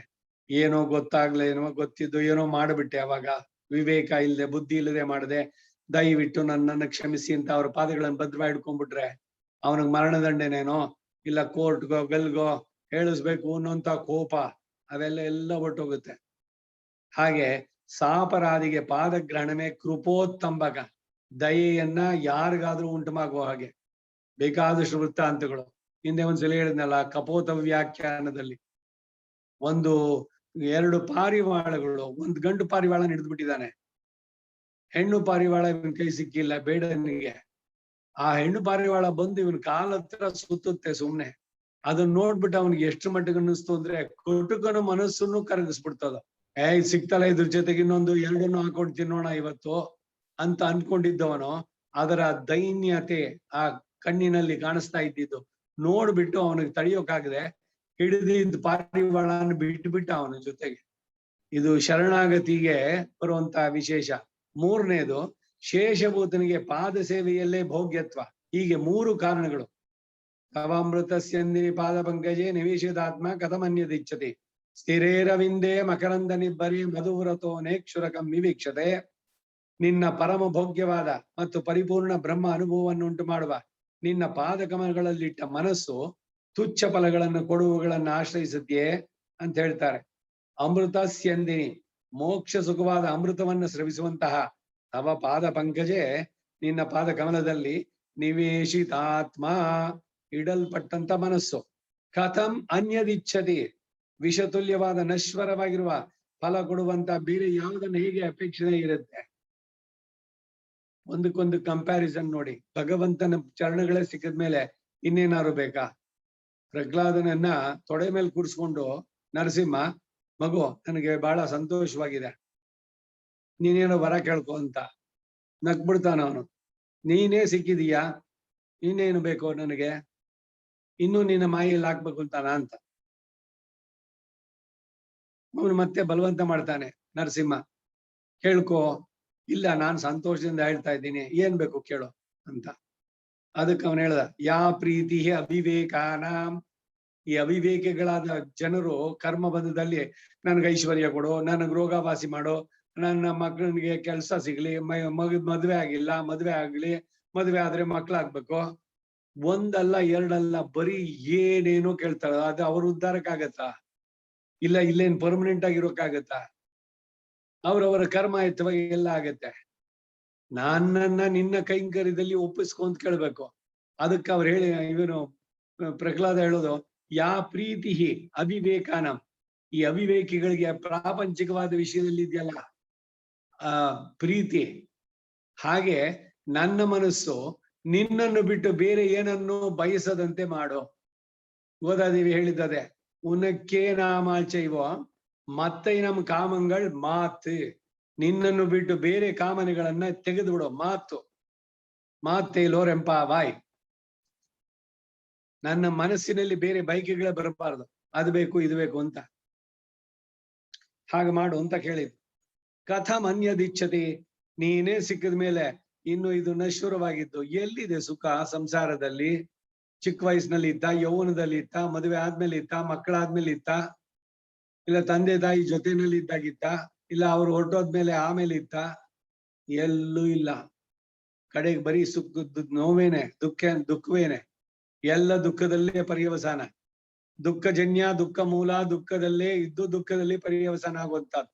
ಇದು ಇಲ್ಲಿನ ಸಂಸಾರ, ಈ ಲೋಕದ ಬಾಳು, ಅವರವರ ಕರ್ಮಯುತವಾಗಿ ಬರುವಂತಹದ್ದು. ಅದರಿಂದ ವಿಷತುಲ್ಯವಾದಂತಹದ್ದು, ನಶ್ವರವಾದದ್ದು, ಶಾಶ್ವತವಲ್ಲದ್ದು, ಆ ಫಲವನ್ನು ಕೊಡುವ ಬೇರೆ ಯಾವುದನ್ನ ಹೇಗೆ ಅದನ್ನ ಅಪೇಕ್ಷಿಸಿತು ಅಂದ್ರೆ ಎಂದಿಗೂ ಅಪೇಕ್ಷಿಸಲಾರದು ಅನ್ನುವಂತ ಭಾವ. ಒಂದು ದೃಷ್ಟಾಂತದ ಮೂಲಕ ವ್ಯಕ್ತಪಡಿಸ್ತಾರೆ. ಸ್ಥಿರೇರವಿಂದೇ ಮಕರಂದ ನಿರ್ಭರೆ. ಅಮೃತ ಸದೃಶವಾದ ಮಕರಂದ ತುಂಬಿರುವ, ಆಗ ತಾನೇ ಅರಳಿರುವ ಬಹು ಸ್ವಾದವಾದ ಮಕರಂದದಿಂದ ಪರಿಪೂರ್ಣವಾದಂತಹ ಕಮಲ ಪುಷ್ಪ ಭೋಗ್ಯತಮವಾದಾಗಿ ಅಲ್ಲೇ ಹತ್ತಿರದಲ್ಲೇ ಇರ್ಬೇಕಾದ್ರೆ ಮಧುರತಃ ಸಾರತಮವಾದದ್ದನ್ನೇ ಗ್ರಹಿಸುವ ಶಕ್ತಿಯುಳ್ಳಂತಹ ಕೀಡ ಜಾತಿಯಲ್ಲಿರುವ ಭ್ರಮರವೇ ನೇಕ್ಷುರ ಕಮ್ಮಿ ವೀಕ್ಷದೆ. ಕಂಠಗಳಿಂದ ಆವೃತವಾಗಿರುವ ನಿರ್ಗಂಧ ಕ್ಷುದ್ರ ಪುಷ್ಪವನ್ನು ಕಣ್ಣೆತ್ತಿ ನೋಡಕ್ಕೆ. ನಿರ್ಗಂಧ ಪುಷ್ಪಗಳು, ಮುಳ್ಳು ಇದೆಲ್ಲ ಬಹಳಷ್ಟು ಇರುವಂತಹದ್ದು. ಅದ್ರ ಹತ್ರ ಇದೇನಾದ್ರು ಹೋಗತ್ಯಾ? ಇದಕ್ ಬೇಕಾದಂತ ಮಧು ಬಹಳ ಸುಂದರವಾದ ಕಮಲದ ಪುಷ್ಪದಲ್ಲಿ ಸಿಗ್ತಾ ಇದೆ. ಅದು ಬಿಟ್ಟು ನಿರ್ಗಂಧ ಕುಸುಮದಲ್ಲಿ ಆ ಇದು ದುಂಬಿ ಹೋಗುತ್ತೆ ಅಂತ ಕೇಳ್ತಾರೆ. ಕಂಟಕಗಳಿಂದ ಆವೃತವಾದಂತಹ ಇದರಲ್ಲಿ. ಹೀಗಿರುವಾಗ ವಿವೇಕ ಜ್ಞಾನಗಳನ್ನು ನೀನು ದಯಪಾಲಿಸಿದ ಮನುಷ್ಯ ಜಾತಿಯಲ್ಲಿ ಹುಟ್ಟಿ ನಿನ್ನ ಕೃಪೆಗೆ ಪಾತ್ರನಾಗಿ ದದಾಮಿ ಬುದ್ಧಿಯೋಗಂ ತಂ ಅಂತ ಹೇಳಿರುವ ಹಾಗೇನೆ ಬುದ್ಧಿಯೋಗವನ್ನು ಹೊಂದಿರುವ ನಾನು ಅಮೃತ ಸ್ಯಂದಿನಿಯಾದ ನಿನ್ನ ಪಾದ ಕಮಲಗಳನ್ನು ತ್ಯಜಿಸಿ ಕ್ಷುದ್ರ ಫಲದಾಯಕಗಳಲ್ಲಿ ಮನಸ್ಸನ್ನ ಎಂದಿಗಾದ್ರೂ ಇಟ್ಟೇನೆ ಎನ್ನುವುದು ತಾತ್ಪರ್ಯ. ಈ ಶ್ಲೋಕ ಪಾದ ಕಮಲಗಳಿಗೆ ಇರುವಂತಹ ನಿರತಿಶಯ ಭೋಗ್ಯತ್ವವನ್ನು ಉಪವಾದಿಸುತ್ತೆ. ಮುಂದೆ ಈ ಔಚಿತ್ಯ, ಕೃಪೋತ್ತಂಬಕತ್ವ, ಭೋಗ್ಯತ್ವಾದಿಗಳ ಉಪಪಾದನೆಗೆ ಪ್ರಮಾಣಗಳನ್ನು ಉದಾಹರಿಸ್ತಾರೆ. ಮೂರನೇದು ದೇವಾನಾಂ ದಾನವಾನಾಂಚ ಸಾಮಾನ್ಯಮದಿ ದೈವತಂ ಸರ್ವದಾ ಚರಣ ದ್ವಂದ್ವಂ ವ್ರಜಾಮಿ ಶರಣಂ ತವಾ. ಜಿತಂತ ಸ್ತೋತ್ರದಲ್ಲಿ ಅರ್ಥ ಸ್ಪಷ್ಟ, ಇಲ್ಲಿ ನಾವು ಚಿತ್ಯ ಹೇಳ್ಪಟ್ಟಿದ್ದು. ನಾಲ್ಕನೇದು ತ್ವತ್ಪಾದ ಕಮಲಾತ್ ಅನ್ಯನ್ ನಮೇ ಜನ್ಮಾಂತರೇಶ್ವಪಿ ನಿಮಿತ್ತಂ ಕುಶಲೇಸ್ಯಾಸ್ತಿ ಏನ ಗಚ್ಚಾಮಿ ಸದ್ಗತಿ. ನನ್ನ ಕ್ಷೇಮಕ್ಕೆ ಕಾರಣಭೂತವಾದದ್ದು ಯಾವುದರಿಂದ ನಾನು ಸದ್ಗತಿಯನ್ನು ಹೊಂದಬಹುದೋ ಅದು ಈ ಜನ್ಮದಲ್ಲಿ ಆಗ್ಲಿ ಅಥವಾ ಬೇರೆ ಜನ್ಮದಾಗಲಿ ನಿನ್ನ ಪಾದ ಕಮಲಕ್ಕಿಂತ ಬೇರೆಯಾದ್ದಿಲ್ಲ. ಇದು ಕೃಪೋತ್ತಂಬಕಕ್ಕೆ ಪ್ರಮಾಣ, ಅವನ ಕೃಪೆ ನಮ್ಮ ಮೇಲೆ ಉಂಟಾಗೋದಕ್ಕೆ. ಐದನೇದು ನ ಕಾಮ ಕಲುಷಂ ಚಿತ್ತಂ ಮಮತೆ ಪಾದಯೋ ಸ್ಥಿತಂ ಕಾಮಯೇ ವೈಷ್ಣವತ್ತಂತು ಸರ್ವಜನ್ಮಸು ಕೇವಲಂ. ನನ್ನ ಐಹಿಕ ಕಾಮಗಳಿಂದ ಕಲುಷಿತವಾದ ಮನಸ್ಸು ನಿನ್ನ ಪಾದಗಳಿಲ್ಲದೆ ಹೋಯ್ತು. ಆದ್ದರಿಂದ ಮನಸ್ಸು ನಿರ್ಮಲವಾಗಿ ನಿನ್ನ ಪಾದ ಕಮಲಗಳಲ್ಲಿ ಇರುವುದಕ್ಕಾಗಿ ನನಗೆ ಎಲ್ಲ ಜನ್ಮಗಳಲ್ಲೂ ಕೂಡ ನಿನ್ನನ್ನು ಆಶ್ರಯಿಸುವಂತಹ ವೈಷ್ಣವತ್ವವನ್ನ ನಾನು ಅಪೇಕ್ಷಿಸ್ತೇನೆ ಅಂತಾರೆ. ಎಷ್ಟಾದ್ರೂ ಜನ್ಮ ಕೊಡು, ಆದ್ರೆ ನಿನ್ನ ಭಕ್ತರ ಒಡನಾಟವನ್ನ ಕೊಡು. ಅರುಳ್ ತರುಮಾರಣ ದೇಶಿಗನೆ ಎಂಗಳ್ ತೂಪುಲ್ ದೇವೆ ஒரு கவிதாரிக்கு கசிம்மே வாதியர் வாழ்வு ಅರುತ್ತಾಯ್. ಇರು ಕೈಯಂ ಕೂಪಿ ಹೇಳುವಂತ ಪ್ರಾರ್ಥನೆ ಏನು? ನಿನ್ನ ತೊಂಡರು, ಭಕ್ತರು, ದಾಸರು, ಅವರ ಒಡನಾಟ, ಅವರ ಪಾದ ಚರಣದ ಸಂಬಂಧ ಅದು ನಮಗೆ ಉಂಟಾಗ್ಲಿ ಅಂತ ಕೇಳ್ತಾರೆ. வெள்ளைப்புறம் ದೇಶಿಗರಾಯ್, வெள்ளை ಪರಿಮುಹಂ ದೇಶಿಗರಾಯ್, ಉಳ್ಳತ್ತು ಎಳೆದಿಯದು ಅಲ್ಲಿ ಹೇಳ್ಬೇಕಾದ್ರೂ ಅಷ್ಟೇನೆ. ಕಡೆಗೆ ಮುಂದೆ ಕೇಳುವಂತದ್ದು ಏನು ಅಂದ್ರೆ ನಿನ್ನ ಭಕ್ತರ ಒಡನಾಟ, ನಿನ್ನ ದಿವ್ಯ ಚರಣದ ಸಂಬಂಧ ಅದನ್ನ ನನಗೆ ಉಂಟು ಮಾಡ್ಬೇಕು ಅನ್ನೋದನ್ನೇ ಎಲ್ಲ ಕಡೆನೂ ಹೇಳ್ತಾ ಬರ್ತಾರೆ. ಸರ್ವಧರ್ಮಾಂಶ ಸಂತ್ಯಜ್ಯ ಸರ್ವಕಾಮಾಂಶ ಸಾಕ್ಷರಾನ್ ಲೋಕ ವಿಕ್ರಾಂತ ಚರಣೌ ಶರಣಂತೆ ವ್ರಜಂ ವಿಭೋ. ವೇದದಲ್ಲಿ ಚರಣಂ ಪವಿತ್ರಂ ವಿದದಂ ಪುರಾಣಂ ಏನ ಭೂತಸ್ತರತಿ ದುಷ್ಕೃತಾನಿ ಏನ ಭೂತಃ ತರತಿ ದುಷ್ಕೃತಾನಿ. ಭಗವಂತನ ದಿವ್ಯ ಚರಣ, ಚರಣಂ ಪವಿತ್ರಂ ವಿದದಂ ಪುರಾಣಂ. ಎಷ್ಟು ಸುಂದರವಾಗಿದೆ ಒಂದೊಂದು ಉಲ್ಲೇಖಗಳು. ಹೀಗೆ ಸರ್ವಧರ್ಮಾಂಶ ಮೋಕ್ಷ ಸಾಧನಭೂತವಾದ ಸಪರಿಕರ ಉಪಾಸನಾ ರೂಪ ಬ್ರಹ್ಮ ವಿದ್ಯೆಗಳನ್ನೆಲ್ಲ ಸಂತ್ಯಜ್ಯ ಚೆನ್ನಾಗಿ ಸವಾಸನವಾಗಿ ಬಿಟ್ಟು ಮೋಕ್ಷೋಪಾಯತ್ವೇನ ಪರಿತ್ಯಾಗ ಮಾಡಿ ಎಂಬರ್ಥ. ಅಥವಾ ಈ ಎಲ್ಲ ಧರ್ಮಗಳು ಈ ಪ್ರಪತ್ತಿಗೆ ಅಂಗವಲ್ಲವಾದ್ದರಿಂದ ಅಂಗತ್ವೇನ ಪರಿತ್ಯಾಗ ಮಾಡಿ, ಇದರಿಂದ ಭಗವದ್ ಆಜ್ಞಾರೂಪ ನಿತ್ಯ ನೈಮಿತ್ತಿಗಳ ತ್ಯಾಗ ಹೇಳಲ್ಪಡಲಿಲ್ಲ. ಹೇ ವಿಭೋ, ಓ ಸರ್ವವ್ಯಾಪಿಯಾದಂತಹ ಸರ್ವಶಕ್ತನೇ, ತೇ ನಿನ್ನ ಲೋಕ ವಿಕ್ರಾಂತ ಚರಣ, ಸರ್ವ ಲೋಕಕ್ಕೆಲ್ಲ ನಿನ್ನ ಚರಣಗಳೇ ರಕ್ಷಕ ಎನ್ನುವುದನ್ನು ತಿಳಿಸೋದಕ್ಕಾಗಿ ತ್ರಿವಿಕ್ರಮನಾಗಿ ಎಲ್ಲ ಲೋಕವನ್ನ ಆಕ್ರಮಿಸಿದ ಆ ಪಾದದ್ವಂದ್ವನ್ನ ಶರಣಂ ಉಪಾಯವನ್ನಾಗಿ ಔರಜಂ ವ್ರಜಾಮಿ ಹೊಂದುತ್ತೇನೆ. ಇದು ಔಚಿತ್ಯಾದಿ ಮೂರಕ್ಕೂ ನಿದರ್ಶನ. ಇಲ್ಲಿ ಲೋಕ ವಿಕ್ರಾಂತ ಎಂಬ ಬೇರೆ ಪದ ಎಂದು ಭಾವಿಸಿ ಸಂಬೋಧನೆಯಾಗಿ ಅರ್ಥ ಹೇಳ್ಬೋದು. ಏಳನೇದು ಸಭ್ರಾತುಶ್ಚರಣು ಗಾಢಂ ನಿಪೀಡ್ಯ ರಘುನಂದನ. ಮೇಲೆ ದೇಶಿಕರ ಮಾತನ್ನೊಂದ್ಸಲಿ ಓದೋಣ. ಅವಲಂಬಿಕ್ಕಿರಾನತ್ತು. ಎರಡನೇದು ತವಾಮೃತ ಸಿಂಧಿನಿ ಇತ್ಯಾಜ್ಞ ಪ್ರಿಯ ಭೋಗ್ಯತ್ವ அதிசயத்தாலும் திருவடிகளை ಅವಲಂಬಿಕ್ಕಿರಾನ್. ಇವರ್ಥಂ. ಮೂರನೇದು ಸರ್ವದಾ ಚರಣಂ ದ್ವಂದ್ವಂ ಜಿತ್ತಂತ ಸ್ತೋತ್ರಗಳಿಂದ. ನಾಲ್ಕನೇದು ತ್ವತ್ಪಾದ ಕಮಲಾನನ್ಯನ್ನಮೇ ಅದು. ಐದನೇದು ಮಮತೆ ಪಾದಯೋ ಸ್ಥಿತಂ. ಆರನೇದು ಲೋಕ ವಿಕ್ರಾಂತ ಚರಣೋ ಶರಣಂತೆ ವ್ರಜಂ ವಿಭೋ. 7 ಸಭ್ರಾತುಶ್ಚರಣೋ ಗಾಢಂ. 8 ತಸ್ಯ ತಾಮ್ರ ತಲೌ ತಾತ ಚರಣೌ ಸುಪ್ರತಿಷ್ಠಿತೌ ಸುಜಾತ ಮೃದುರಕ್ತಾಭಿರ್ ಅಂಗುಲಿಭಿ ಅಲಂಕೃತಂ. ಉಂಗುರಗಳಿಂದ ಅಲಂಕರಿಸಿರೋದು ಅಂಗುಲೀಯಕ. ಪ್ರಯತೇನ ಮಯಾ ಮೂರ್ಧ ಗೃಹೀತ್ವಾಹ ಅಭಿವಂದಿತೌ. 9ನೇದು ಚರಣೌ ಶರಣಂ ಯಾತಃ. 10 ಪ್ರಪನ್ನ ಗೌಘ ವಿಧ್ವಂಸಿ. ಆಘ ಓಘ ಅದರ ಪ್ರವಾಹ, ವಿಧ್ವಂಸಿ ಚರಣೌ ಶರಣಂಗತಃ ಇತ್ಯಾದಿಗಳಿலும் ಪ್ರಸಿದ್ಧ. ಇವತ್ತೈ ಅಡಿಯೊತ್ತಿನವர்களும் ஆழ்வார்களும். 11ನೇದು உன்னடி கீழ் அமர்ந்து புகுந்தேனே என்றும் த்வத்பாத மூலம் சரணம் பிரபத்யே என்றும் அருளி செய்தார்கள். சௌகந்திய சௌகுமாரியாதி குண விக்கிரவான் ஹரிஹி தஸ்மாத் தஸ்ய ஸ்வாத்ம பிரதானேது சாதனம் ஸ்வபதத்வயம் என்று அபியுக்தரும் பிரதிபாதித்தார்கள். சௌகந்தியா சௌகுமாரியாதி குண விக்கிரவான் ஹரிஹி தஸ்ய ஸ்வாத்ம பிரதானேது சாதனம் ஸ்வபதத்வயம் என்று ಅಭಿಯುಕ್ತರಂ ಪ್ರತಿಪಾದಿತ್ತಾர்கள். ಅಷ್ಟಕ್ಕೆ ನೋಡೋಣ. ತ್ರಿವಿಕ್ರಮನಾಗಿ ಎಲ್ಲ ಲೋಕವನ್ನ ಆಕ್ರಮಿಸಿದ್ದು, ಪಾದದ್ವಂದ್ವವನ್ನ ಶರಣಂ ಉಪಾಯವನ್ನಾಗಿ ಅವ್ರಜಂ ವ್ರಜಾಮಿ ಹೊಂದುತ್ತೇನೆ, ಇದು ಔಚಿತ್ಯಾದಿ ಮೂರಕ್ಕೂ ನಿದರ್ಶನ. ಭಗವಂತನ ಶಟಾರಿ. ಈ ಹಿಂದೆ ಒಂದ್ಸಲಿ ಇದ್ರ ಬಗ್ಗೆ ನಾವು ಮಾತಾಡಿದ್ವಿ ಅನ್ಸುತ್ತೆ, ಐ ರಿಮೆಂಬರ್, ಹೇಳಿದ್ದು ನೆನಪು. ಈ ಶಟಾರಿ ಎಲ್ರ ಮೇಲೂ ಇಡ್ಬೋದು, ತಲೆ ಮೇಲೆ ಇಡ್ಬೋದಾ? ಎಲ್ಲರ ತಲೆಗೂ ಮುಟ್ಟಿಸ್ಬಿಟ್ಟು ತಗೊಂಡೋಗಿ ದೇವರ ಹತ್ರ ಮತ್ತೆ ಇಡೋದು, ಶುದ್ಧಿಗೆ ಪಾತಿವ್ರು ಇದಕ್ಕೆ ಪವಿತ್ರತೆಗೆ ಏನಾದ್ರು ಇದಾಗತ್ತಾ? ಅದಕ್ ಪಾವಿತ್ರತೆ ಏನು ಕೆಡೋದಿಲ್ಲ, ಚರಣ ಇದ್ರದ್ದು. ಆದ್ರೇನು ಅಂದ್ರೆ ಈಗ ಬೇರೆ ಬೇರೆ ಇದ್ರಲ್ಲಿ ಮಾಡಿದಾಗ ಚಿನ್ನದ್ದಿದ್ರೆ ಬರೀ ತೊಳೆದ್ರೆ ಸಾಕು ಅಷ್ಟೇ. ಬೆಳ್ಳಿದಾದ್ರೆ ಅದನ್ನ ಸುಣ್ಣದಿಂದ ತೊಳಿಬೇಕು, ಹಿತ್ತಾಳೆದು ತಾಮ್ರದ್ದಾದ್ರೆ ಹುಳಿಯಿಂದ ತೊಳಿಬೇಕು, ಸ್ಟೀಲ್ ನಲ್ಲಿ ಮಾಡಿಸಿದ್ರೆ ಸಗಣಿಯಿಂದ ತೊಳಿಬೇಕು. ಶುದ್ಧೀಕರಣ ಒಂದೊಂದಕ್ಕೆ ಮೆಟೀರಿಯಲ್ ಹೇಳಿರೋದು. ಮೂಲತಃ ಸಿದ್ಧಾಂತದಲ್ಲಿ ಏನು ಅಂದ್ರೆ ಶರಣಾಗತಿ ಶಟಾರಿಯನ್ನ ಎಲ್ರ ತಲೆ ಮೇಲೂ ಇಡ್ಬೋದು. ಈ ಔಚಿತ್ಯವನ್ನು ನೋಡ್ಬೇಕು. ಈಗ ಯಾರೋ ಬರ್ತಾರೆ, ಅವ್ರೇನ್ ಶುದ್ಧವಾಗಿರ್ತಾರೋ ಇಲ್ವೋ, ಈಗಿನವರ ಕುತರ್ಕ ಇದ್ರಲ್ಲಿ ಈಗ ಏನೋ ಔಟ್ ಆಫ್ ಡೋರ್ಸು ರಜಸ್ವಲೆ ಆಗಿರ್ತಾರೆ. ಇದೆಲ್ಲ ಏನು? ಯಾರೋ ಒಬ್ರು ಲೇಡಿ ಹೇಳ್ತಾ ಇದ್ರು ಯಾವತ್ತೂ ಒಂದ್ ನೋಡ್ತಾ ಇದ್ದಾಗ, ಭಗವಂತನ ಗೊತ್ತಿಲ್ವಾ, ಅವನೇ ಸೃಷ್ಟಿ ಮಾಡಿದ್ದು. Even when you are out of doors ಹೋಗಿ ದೇವ್ರ ಪೂಜೆ ಮಾಡಿ ಏನಾಗತ್ತೆ ಅಂತಾರ ಅವರು. ಇವೆಲ್ಲ ಶಾಸ್ತ್ರಗಳು ಇದಕ್ಕೆಲ್ಲ ಅವ್ರವ್ರಿಗೆ ತಿಳಿದಂತೆ ತಲೆಗೆ ತೋಳಿದಂತೆ ಮಾಡುವಂತದ್ದು. ಹಾಗೆ ಅಂತವರು ಬಂದ್ರು ಇದ್ರು ಅಂತ ಇಟ್ಕೊಳ್ಳಿ, ಅವ್ರ ತಲೆ ಮೇಲೆ ಇಟ್ಟಿದ್ದು ಎಲ್ಲ ಮತ್ತೆ ಅದನ್ನ ತಗೊಂಡೋಗಿಟ್ರೆ ದೇವಾಲಯದಲ್ಲಿ ವಿಗ್ರಹಗಳಿಗೆ ಅದು ವೈಕಾನಸ ಆಗಮವೋ ಪಾಂಚರಾತ್ರ ಆಗಮವೋ ಶುದ್ಧಿ ಇರ್ಬೇಕು. ಇವುಗಳನ್ನ ಉಪಯೋಗಿಸೋರು ಭಗವಂತನ ಚಾಮರವನ್ನೋ ಛತ್ರಿಯನ್ನೋ ಹಿಡಿಬೇಕಾದ್ರೆ ಅವ್ರುಗಳೆಲ್ಲ ಸ್ವಲ್ಪ ಏನು ಡಿಸಿಪ್ಲಿನ್ ಪ್ರೀ ರಿಕ್ವಿಸಿಟ್ ಇದೆಯೋ ಅದುಗಳನ್ನ ಮಾಡ್ಬೇಕು. ಈಗ ಇದು ಏನೋ ಚಾಮರವನ್ನ ಇದ್ ಮಾಡೋಕೆ ಯಾರೋ ಶ್ರೋತ್ರಿಯರು ನಿಂತಿದ್ದಾರೆ, ಅವ್ರು ಬಂದ್ ಕೈಗೆ ಒಂಚೂರು ನೀರ್ ಕೊಡ್ತಾರೆ ಫಸ್ಟ್ ಶುದ್ಧೀಕರಣ. ಇವೆಲ್ಲ ಮಾಡೋದು ಬೇಡ್ವಾ, ಬೇಕಿಲ್ವಾ, ಅವಶ್ಯಕತೆ ಇಲ್ವಾ? ಏನ್ ಅವ್ರು ಮಾಡ್ತಾರಲ್ಲ ನಾವು ಮಾಡ್ತೀವಿ ಅಂತಂದ್ರೆ ಯಾರು ಮಾಡ್ಬೇಕೋ ಅದನ್ನ ಅವ್ರು ಮಾಡಿದ್ರೆ ಸರಿ, ನಾವೇ ಹೇಳ್ತೀವಿ ನಾವೇ ಮಾಡ್ತೀವಿ. ಇವೆಲ್ಲ ಕುತರ್ಕಗಳು, ವಿತಂಡವಾದಗಳು. ಇನ್ನು ಆ ಶಟಾರಿಯ ಪಾವಿತ್ರತೆಯನ್ನ ಉಂಟು ಮಾಡ್ಕೊಳ್ಳೋದಕ್ಕೇನು ಅಂದ್ರೆ ದೂರದಿಂದಾನೇನೆ ಅಲ್ಲಿಂದ ತೋರ್ಸೋದು. ಈಗ ಈ ಪರಕಾಲ್ ಮಠದ ಇದ್ರಲ್ಲಿ ನೋಡಿ ಶಟಾರಿ ಬರುತ್ತೆ, ಎಲ್ರು ಕೈ ಮುಗಿರಿ ದೂರದಿಂದ ಹಿಂಗಂತಾರೆ.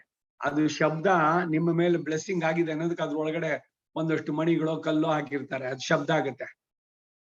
ಒಂದೊಂದ್ರಲ್ಲೂ ಮಾಡುವಂತದ್ದು. ತಲೆ ಮೇಲೆ ಇಟ್ಟಂತೆ ನೀವು ಭಾವಿಸಿ ಅವರಲ್ಲಿಂದ ತೋರಿಸ್ಲಿ. ಎಲ್ರಿಗೂ ಕೂಡ ಶಟಾರಿಗೆ ಅರ್ಹತೆ ಉಂಟು. ಆದ್ರೆ ಆ ಶಟಾರಿ ಪಡೆಯುವುದಕ್ಕೆ ನಿಮಗೆ ಯೋಗ್ಯತೆ ಇರಬೇಕು. ಬರಬೇಕಾದ್ರೆ ದೇವಾಲಯಕ್ಕೆ ಶುದ್ಧರಾಗಿ ಇದಾಗಿ ಬರಬೇಕು. ಸುಮ್ನೆ ಹೇಗೆ ಅಂದ್ರೆ ಹಾಗೆ ನುಗ್ಗಿದ್ರೆ ಅಂತವ್ರಿಗೆ ಆಗೋಲ್ಲ. ಆ ರೀತಿನಲ್ಲಿ ಶಟಾರಿ ಬಗ್ಗೆ ಇಷ್ಟು. ಮನೆಯಲ್ಲಿ ಶಟಾರಿಗಳು ಇಡ್ಬೋದಾ? ಧಾರಾಳವಾಗಿ ಇಟ್ಕೋಬಹುದು, ತಪ್ಪೇನಿಲ್ಲ, ಆಗ್ಬೋದು. ಆರಾಧನೆ ಇದೆಲ್ಲ ಆದ್ಮೇಲೆ ಶಟಾರಿ. ಅವಾಗ ವೇದಾಂತ ದೇಶಿಕರದು ಮಂಗಳಾಶಾಸನ, ಚತುಶ್ಲೋಕಿ, ಜಿತಂತೆ ಇವುಗಳನ್ನೆಲ್ಲ ಪಾರಾಯಣ ಮಾಡ್ಬೋದು. ಎಲ್ಲ ಗೋಷ್ಠಿಗಳಲ್ಲಿ ಇದ್ರಲ್ಲಿ ನಡೆಸುವಂತದ್ದು. ಮೊದಲು ಶಟಾರಿ, ಆಮೇಲೆ ತೀರ್ಥ. ಆ ತೀರ್ಥವನ್ನು ಅಷ್ಟೇ ಭಕ್ತಿ ಶ್ರದ್ಧೆಯಿಂದ ಕೆಳಗಡೆ ವಸ್ತ್ರ ಇಟ್ಕೊಂಡು ಕೆಳಗಡೆ ಒಂಚೂರು ಬೀಳದಂತೆ.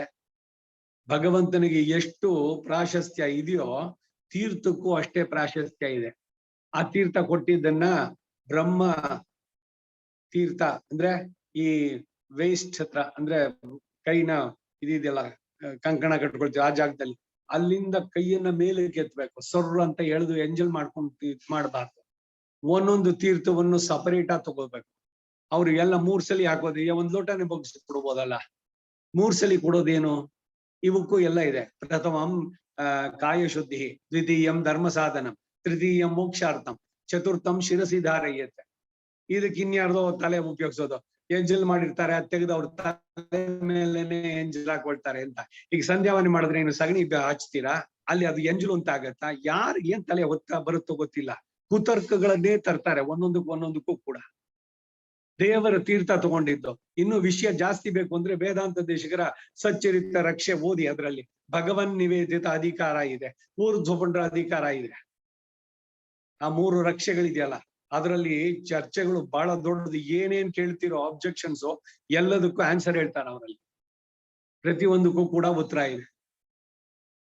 ಈ ಶಂಖ ಚಕ್ರ ನಾಮ ಇರೋ ಪಂಚೆನಲ್ಲಿ ಹಾಕ್ಬಿಟ್ರೆ ಕಾಲ್ ಹತ್ರ ಬಂದ್ಬಿಡುತ್ತೆ, ಅದು ತುಳ್ದಂಗ್ ಆಗ್ಬಿಡುತ್ತೆ, ಅದಕ್ಕೂ ಮರ್ಯಾದೆ ಆಗ್ಬಿಡುತ್ತೆ. ಏನು ತಲೆ ಓಡುತ್ತೋ. ಪಂಚೆಗಳಲ್ಲಿ ಅಲ್ಲ, ನಾವು ಶ್ರೀ ವೈಷ್ಣವ ಸಮಾಶ್ರಯವನ್ನು ಮಾಡಿಸ್ಕೊಂಡ್ಮೇಲೆ ನಾವು ಏನೇನು ಉಪಯೋಗಿಸ್ತೀವೋ ಎಲ್ಲದ್ರ ಮೇಲೂ ಇರ್ಬೇಕು. ಚಪ್ಪಲಿಗಳ ಮೇಲೂ ಬೇಕಾದ್ರೆ ಶಂಖ ಚಕ್ರ ಹಾಕಿರ್ಬೋದು, ಅದು ತುಳಿದಂತ ಆಗೋಲ್ಲ. ಈಗ ಭೂಮಿ ಮೇಲೆ ಓಡಾಡ್ತೀವಿ, ಅವಳು ಭೂದೇವಿ, ವಿಷ್ಣು ಪತ್ನಿ ನಮಸ್ತುಭ್ಯಂ ಪಾದ ಸ್ಪರ್ಶಂ ಕ್ಷಮಸ್ವಮೆ ಅಂತ ಹೇಳಿ ಇದ್ ಮಾಡುವಂತಹದ್ದು. ಹಾಗೆ ಶ್ರೀ ವೈಷ್ಣವರಿಗೆ ಇದು ಅತಿ ಅವಶ್ಯಕ ಅಂತ ಹೇಳ್ತಾರಲ್ಲಿ. ಊರ್ಧ್ವಪುಂಡ್ರವನ್ನ ಧರಿಸೋದು, ವಸ್ತ್ರಗಳ ಮೇಲೆ ಶಂಖ ಚಕ್ರ ಇರುವಂತಹದ್ದು, ತಿನ್ನೋ ತಟ್ಟೆ, ಮತ್ತೆ ಅದು ಎಲ್ಲದ್ರಲ್ಲೂ ಅಷ್ಟೇ. ಎಂಜಲ್ ಮಾಡ್ಕೊಂಡು ತಿಂತೀವಲ್ಲ ಅಂದ್ರೆ ಅದು ಇದು ಏನೋ ಈ ವಿಷ್ಣು ಸಂಬಂಧ ಇರುವಂತಹದ್ದು. ಶಂಖ ಚಕ್ರ, ನಾಮ, ಊರ್ಧ್ವಪುಂಡ್ರ ಇವುಗಳಿರುವಂತಹದ್ದು. ಇನ್ನು ವಿಶೇಷ ಬೇಕು ಅಂದ್ರೆ ಆ ದೇಶಿಕರ ಸಚ್ಚರಿತ ರಕ್ಷೆ ನಮಗೆಲ್ಲ ಏನೋ ಕೃಪೆ. ಅದು ಅನಂತರಂಗಾಚಾರಲ್ಲಿ ಇದು ಕಾಲಕ್ಷೇಪ ಸಪರೇಟ್ ಆಗಾಯ್ತು ನಮ್ಗೆ. ಸಚ್ಚರಿತ ರಕ್ಷೆನಲ್ಲಿ ತಗೊಂಡ್ರು ಇದನ್ನ. ಭಗವನ್ ನಿವೇದಿತ ಅಧಿಕಾರ, ಊರ್ಧ್ವಪುಂಡ್ರ ಅಧಿಕಾರಗಳಲ್ಲಿ. ಹೀಗೆ ಭಗವಂತನ ಚರಣಗಳಿಗೆ ಹಿರಿಮೆ ಇರುವಂತಹದ್ದು. ಅದು ನಮ್ಮ ಇದಕ್ಕೆ ಅದನ್ನೇ ಪ್ರಾರ್ಥನೆ ಬಹಳಷ್ಟವಾಗಿ ಹೇಳ್ತಾರೆ. ಇವಾಗ ಬಹಳ ಪ್ರಸಿದ್ಧವಾದದ್ದು ಆರಾಧನೆಯಲ್ಲಿ ಸೇರಿಸೋದು. ಕದಾ ಪುನಃಶಂಕರ ರಥಾಂಗ ಕಲ್ಪಕ ಧ್ವಜಾನ ನಿಂದಾಂಕುಶ ವಜ್ರ ಲಾಂಛನ. ಈ ಎಲ್ಲ ಲಾಂಛನ ಭಗವಂತನ ಪಾದದಲ್ಲಿರುವಂತಹದ್ದು. ತ್ರಿವಿಕ್ರಮತ್ವ ಚರಣಾಂಬುಜದ್ವಯ. ವಾಮನನಾಗಿ ಬಂದು ತ್ರಿವಿಕ್ರಮನಾಗಿ ನಿನ್ನ ಚರಣಗಳು ಅಪಾಕ ಶಾಸನಗೊಳಿದು ಬಲಿಯ ಮೆಟ್ಟಿದ ಪಾದ, ನಾಕ ಭೀಕರ ಭಕನ ಕೆಳಹಿದ ಪಾದ, ಲೋಕ ಪಾವನ ಗಂಗೆ ಉದಿಸಿದ ಪಾದವನು ಭಜಿಸಿ ಬದುಕೆಲೋ ಮಾನವ. ಪಾದದ ಹಿರಿಮೆಯನ್ನೇ ಕೊಂಡಾಡ್ತಾರೆ ದಾಸರು, ಪುರಂದರದಾಸರು. ಚರಣಗಳಿಗೆ ಅಷ್ಟು ಪ್ರಾಶಸ್ತ್ಯ. ಪಾದುಕೆಗಳ ಮೇಲೆ 1,000 ಶ್ಲೋಕ ಬರೆದಿದ್ದಾರೆ ದೇಶಿಗರು ಉತ್ಸವ ಶುರುವಾಗಿತ್ತು ಇನ್ನು 10 ದಿವಸಗಳಲ್ಲಿ. ದೇಶಿಗರು ಬರೆದಂತ ಕೃತಿಗಳು, ದೇಶಿಗರ ಮೇಲೆ ಇರುವಂತಹ ಶ್ಲೋಕಗಳು ಎಲ್ಲವನ್ನೂ ಓದ್ಬೋದು. ಚಿಲ್ಲರೆ ರಹಸ್ಯ, ಪಾದುಕಾ ಸಹಸ್ರ ಎಲ್ಲವೂ ಆಗ್ಬೋದು. ದೇಶಿಗರ ಸ್ತೋತ್ರ, ದೇಶಿಗ ಪ್ರಬಂಧ 10 ದಿವಸಗಳು. ಸಾಲದಿದ್ರೆ ಇನ್ನೂ ಮೊದಲೇ ಶುರು ಮಾಡ್ಕೊಳ್ಬೋದು. ತಾತ್ಪರ್ಯ ಚಂದ್ರಿಕೆ, ತತ್ವ ಮುಕ್ತ ಕಲಾಪ, ಅವರು ಬರೆದಂತ ಕೃತಿಗಳು 150ಕ್ಕೂ ಹೆಚ್ಚಿದೆ ಎಲ್ಲ. ಸೊ ಪಾದುಕೆಗಳು, ಚರಣದ ಹಿರಿಮೆ ಬಹಳಷ್ಟು. ಚಲುವರ ಅರಸನೆ ಚರಣವ ತೋರೋ ಅಂತ ಹಾಡಿದ್ರು ದಾಸರು. ನಿನ್ನ ದಿವ್ಯ ಚರಣಗಳನ್ನು ತೋರೋ. ಕದಾನು ಸಾಕ್ಷಾತ್ ಕರವಾಣಿ ಚಕ್ಷುಷ. ನಿನ್ನ ದಿವ್ಯ ಚರಣಗಳು. ಆಚಾರ್ಯ ತಿರುವಡಿಗಳೇ ಶರಣಂ ಮಾಡೋದು. ಆಳ್ವಾರ್ ತಿರುವಡಿಗಳೇ ಶರಣ. ಯಾಕೆ ತಿರುವಡಿಗಳೇನೆ? ಅವ್ರ ತಲೆನೇ ಶರಣಂ ಅಂತ ಹೇಳ್ಬೋದಲ್ಲ, ಇಲ್ಲ ಅವರ ಪೂರ ವ್ಯಕ್ತಿತ್ವ, ಅದಕ್ಕೇನೆ ನಮಸ್ಕಾರ. ತಿರುಮಂಗೈ ಆಳ್ವಾರ್ ತಿರುವಡಿಗಳು ಯಾಕೆ? ತಿರುಮಂಗೈ ಆಳ್ವಾರ್ ಶರಣಂ ಅನ್ಬೇಕು. ಯಾಕೆ ತಿರುವಡಿಗಳೇ ಶರಣಮ್ಮು? ದಿವ್ಯ ಚರಣಗಳಿಗೆ ಇರುವಂತಹ ಹಿರಿಮೆ, ಅದನ್ನ ಇಲ್ಲಿ ಬಹಳ ವಿಶೇಷವಾಗಿ ಹೇಳ್ತಾ ಇದ್ದಾರೆ. ಇದರ ಔಚಿತ್ಯಕ್ಕೆ 3 ನಿದರ್ಶನ ಅಂದ್ರು. ಇದು 3ಕ್ಕೂ ನಿದರ್ಶನ. ಔರಜಂ, ಲೋಕ ವಿಕ್ರಾಂತ ಅಂದ್ರೆ ಬೇರೆ ಪದ ಎಂದು ಭಾವಿಸಿ ಸಂಬೋಧನೆಯಾಗಿ ಹೇಳ್ಬೋದು ಅಂದ್ರು. ಸಭ್ರಾತುಶ್ಚರಣು ಗಾಢಂ ನಿಪೀಡ್ಯ ರಘುನಂದನ. ಈ ಶ್ಲೋಕ ಹಿಂದೆ 2 ಸಲ ಈ ದ್ವಯಾಧಿಕರದಲ್ಲಿ ಉದಾಹರಣವಾಗಿದೆ ಅಂದ್ರು. ಈ ಶ್ಲೋಕ ಕೃಪೋತ್ತಂಬಕತ್ವಕ್ಕೆ ಉದಾಹರಣೆ ಎಂದ್ರು. ಹೇ ತಾತ, ಓ ಅಪ್ಪನೇ, ತಸ್ಯ ಆ ಭಗವಂತನ ತಾಮ್ರ ತಟೌ ಕೆಂಪಗಿರುವ ಅಂಗಾಲುಳ್ಳ ಸುಪ್ರತಿಷ್ಠಿತಾವ್ ಚೆನ್ನಾಗಿ ಪ್ರತಿಷ್ಠಿತಗಳಾದಂತಹ ಮೃದು ರಕ್ತಾಭಿಹಿ ಅಂಗುಲಿಭಿಹಿ ಅಲಂಕೃತಾವ್. ಪಾದ ಮೃದುವಾಗಿಯೂ ಕೆಂಪುಗೂ ಇರುವಂತಹ ಬೆರಳುಗಳಿಂದ ಅಲಂಕೃತವಾಗಿರುವ ಚರಣವ್ ಪಾದ ದ್ವಂದ್ವವನ್ನ ಪ್ರಯತೇನ ಪರಿಶುದ್ಧನಾದ ಅಥವಾ ಅನನ್ಯಗತಿಕನಾದಂತಹ ಪವಿತ್ರ ಪ್ರಯುತ ಪೂತಃ ಎಂದು ಅಮರ ನಿಘಂಟು ಇದೆ. ಮಯ ನನ್ನಿಂದ ಮೂರ್ಧ್ನ ಶಿರಸ್ಸಿನಿಂದ ಗೃಹೀತ್ವ ಧರಿಸಲ್ಪಟ್ಟು ಅಭಿವಂದಿತವ್ ಸೇವಿಸಲ್ಪಟ್ಟವಷ್ಟೇ. ಇದು ಭೋಗ್ಯತ್ವಕ್ಕೆ ನಿದರ್ಶನ. ಭಗವಂತನನ್ನ ಅನುಭವಿಸೋದು ಹೇಗೆ ಅಂದ್ರೆ ಅವನ ದಿವ್ಯ ಚರಣಗಳನ್ನ ನಮ್ಮ ತಲೆ ಮೇಲೆ ಇಟ್ಕೊಳ್ಳುವಂತದ್ದು. ಚರಣಂ ಪಾದದ್ವಂದ್ವನ್ನ ಶರಣಂ ಯಾತಃ ಉಪಾಯವನ್ನಾಗಿ ಹೊಂದಿದೆ. ಇದು 3ಕ್ಕೂ ಉದಾಹರಣೆ. 10ನೇದು ಪ್ರಸನ್ನಾಘೌಘ ವಿಧ್ವಂಸಿ. ಪ್ರಪನ್ನಾಘೌ ಪ್ರಪನ್ನರ ಪಾಪಗಳ ಸಮೂಹವನ್ನ ಓಘ ಅಂತ ಹೇಳಿದ ನಾನು, ಪ್ರವಾಹ ಸಮೂಹ, ಅದನ್ನ ನಾಶ ಮಾಡುವಂತಹದ್ದು ಚರಣಂ ಪಾದದ್ವಂದ್ವ. ಶರಣಂ ಗತಃ ಅದನ್ನೇ ಉಪಾಯವಾಗಿ ಹೊಂದಿದ್ದೇನೆ ಇತ್ಯಾದಿಗಳಿலும் ಇವೇ ಮೊದಲಾದ ಪ್ರಮಾಣಗಳಲ್ಲಿ ಪ್ರಸಿದ್ಧ. ಹಿಂದೆ ಮಹರ್ಷಿ ಸೂಕ್ತಗಳು ಉದಾಹರಿಸಲ್ಪಟ್ಟವು. ರಾಮಾಯಣದ ಅಯೋಧ್ಯಕಾಂಡ, ಮಹಾಭಾರತದಲ್ಲಿ ಅರಣ್ಯ ಪರ್ವ, ಬೇರೆ ಬೇರೆ ಇದರಲ್ಲೆಲ್ಲ ಉಲ್ಲೇಖಗಳನ್ನ ಎಲ್ಲ ಕಡೆನಲ್ಲೂ ಭಗವಂತನ ಚರಣಗಳಿಗೆ ಇರುವ ಹಿರಿಮೆಯನ್ನು ಕೊಂಡಾಡ್ತಾ ಇದೆ. ಇನ್ನು ಮುಂದಕ್ಕೆ ಆಳ್ವಾರ್ ಆಚಾರ್ಯರ ದಿವ್ಯ ಸೂಕ್ತಿಗಳನ್ನು ನಿದರ್ಶನವಾಗಿ ಉದಾಹರಿಸ್ತಾ ಇದ್ದಾರೆ. ಅಡಿಯೊತ್ತಿನ ಆಳ್ವಾರ್ಗಳು, ಈ ಮೇಲಿನ ಪ್ರಮಾಣಗಳಿಗೆ ಅನುಸಾರವಾಗಿ ನಡೆಯುವಂತ ಆಳ್ವಾರ್ಗಳು ಅಂದ್ರೆ ನಮ್ಮ ಆಳ್ವಾರ್ ಪ್ರಭೃತಿಗಳು, ಉನ್ನಡಿ ಕೀಳ್ ಅಮರ್ದು ಪುಹುಂದೇನೆ, ನಿನ್ನನ್ನು ಆಶ್ರಯಿಸಿ ನಿನ್ನ ಪಾದಗಳ ಕೆಳಗೆ ಸೇರ್ಕೊಂಡಿರ್ತೇನೆ ಎಂದ್ರು.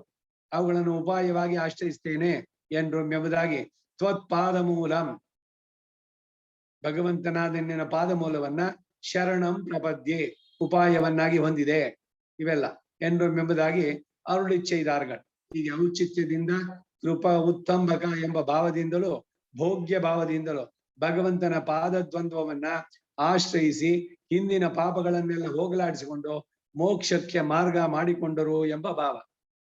ಇದೇನೆ ಶ್ರೀಪಾದ ತೀರ್ಥ. ಶ್ರೀಪಾದ ತೀರ್ಥೋ ಅಂತ ಹೇಳೋದು ಏನು? ಶ್ರೀಪಾದ ತೀರ್ಥ, ಭಾಗವತರ ಕಾಲು ತೊಳೆದ ನೀರು. ಕೃಷ್ಣ ಸುಧಾಮ ಬಂದಿದ್ದಾನೆ, ಬರಿಗಾಲ್ನಲ್ಲಿ ಬಂದಿದ್ದು, ನಡೆದು ಬಂದಿದ್ದಾನೆ. ಅವನ ಕಾಲುಗಳನ್ನ ತೊಳೆಯೋಕೆ ರುಕ್ಮಿಣಿ ನೀರನ್ನು ತಗೊಂಬಂದು, ಚಿನ್ನದ ದೊಡ್ಡ ಇದು ತಟ್ಟೆ, ಅದರಲ್ಲಿ ಇಟ್ಟು ಇವರು ತೊಳೆದಿದ್ದಾರೆ. ತನ್ನ ಉತ್ತರದಿಂದಲೇ ಆ ಕಾಲನ್ನ ಒರೆಸಿದ್ದಾನೆ. ಬಹಳ ಮುಖ್ಯವಾಗಿ ಏನು ಅಂದ್ರೆ, ಕೃಷ್ಣ ರುಕ್ಮಿಣಿ ಇಬ್ರು ಕೂಡ ಆ ಕುಚೇಲ ಸುಧಾಮನ ಕಾಲು ತೊಳೆದ ನೀರನ್ನು ತೆಗೆದು ತಲೆಗೆ ಪ್ರೋಕ್ಷಣೆ ಮಾಡ್ಕೊಳ್ತಾರೆ. ಎಷ್ಟು ಅರ್ಥಪೂರ್ಣ ಇದು ಅಂತ. ಈಗ ಷಷ್ಠಬ್ದಿನೋ ಸಪ್ತತಿ ಅಥವಾ ಇದು ಸಹಸ್ರ ಚಂದ್ರ ದರ್ಶನ ಇವುಗಳು ಮಾಡಿದಾಗ ನಮ್ ಗುರುಗಳು ಹೇಳಿದ್ದು ನಾನ್ ಮಾಡಿಸಿದ್ದುಂಟು. ಏನು ಅಂತಂದ್ರೆ ಇದೆಲ್ಲ ಆದ್ಮೇಲೆ ಮಕ್ಕಳಿಂದ ಅವರ ತಂದೆ ತಾಯಿಯ ಕಾಲನ್ನ ತೊಳೆಸಿ ಆ ತೀರ್ಥವನ್ನು ಅವ್ರ ತಲೆಗೆ ಪ್ರೋಕ್ಷಣೆ ಮಾಡ್ಕೊಳ್ಬೇಕು. ಮಕ್ಕಳು ಅವ್ರಿಗೆ ಶ್ರೇಯಸ್ಸದು. ಶರೀರಕ್ಕೆ ಕಾರಣಕರ್ತನಾದಂಥವರು ತಂದೆ ತಾಯಿ, ಅವರಿಗೆ ಶಾಂತಿಯ ಸಂದರ್ಭದಲ್ಲಿ ಅದು ಪ್ರತಿದಿನ ತಂದೆ ತಾಯಿಯ ಕಾಲನ್ನು ತೊಳೆದು ತೀರ್ಥವನ್ನ ಪ್ರೋಕ್ಷಣೆ ಮಾಡ್ಕೊಳ್ಳೋದು ಬಹಳ ವಿಶೇಷ. ಯಾರು ಮಾಡ್ತಾರೆ?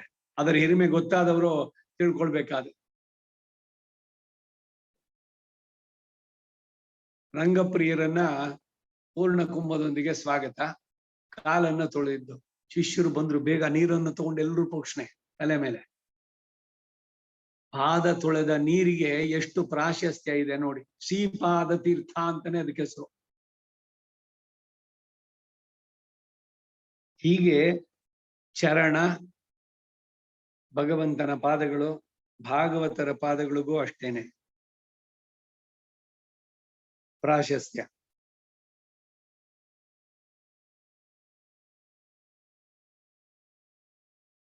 ಭಗವಂತನ ಪಾದದ್ವಂದ್ವವನ್ನು ಆಶ್ರಯಿಸಿ ಇಂದಿನ ಪಾಪಗಳನ್ನೆಲ್ಲ ಹೋಗಲಾಡಿಸಿಕೊಂಡು ಮೋಕ್ಷಕ್ಕೆ ಮಾರ್ಗ ಮಾಡಿಕೊಂಡರು ಅನ್ನೋದು ಭಾವ ಇದರಲ್ಲೆಲ್ಲದ್ರಲ್ಲೂ ಕೂಡ.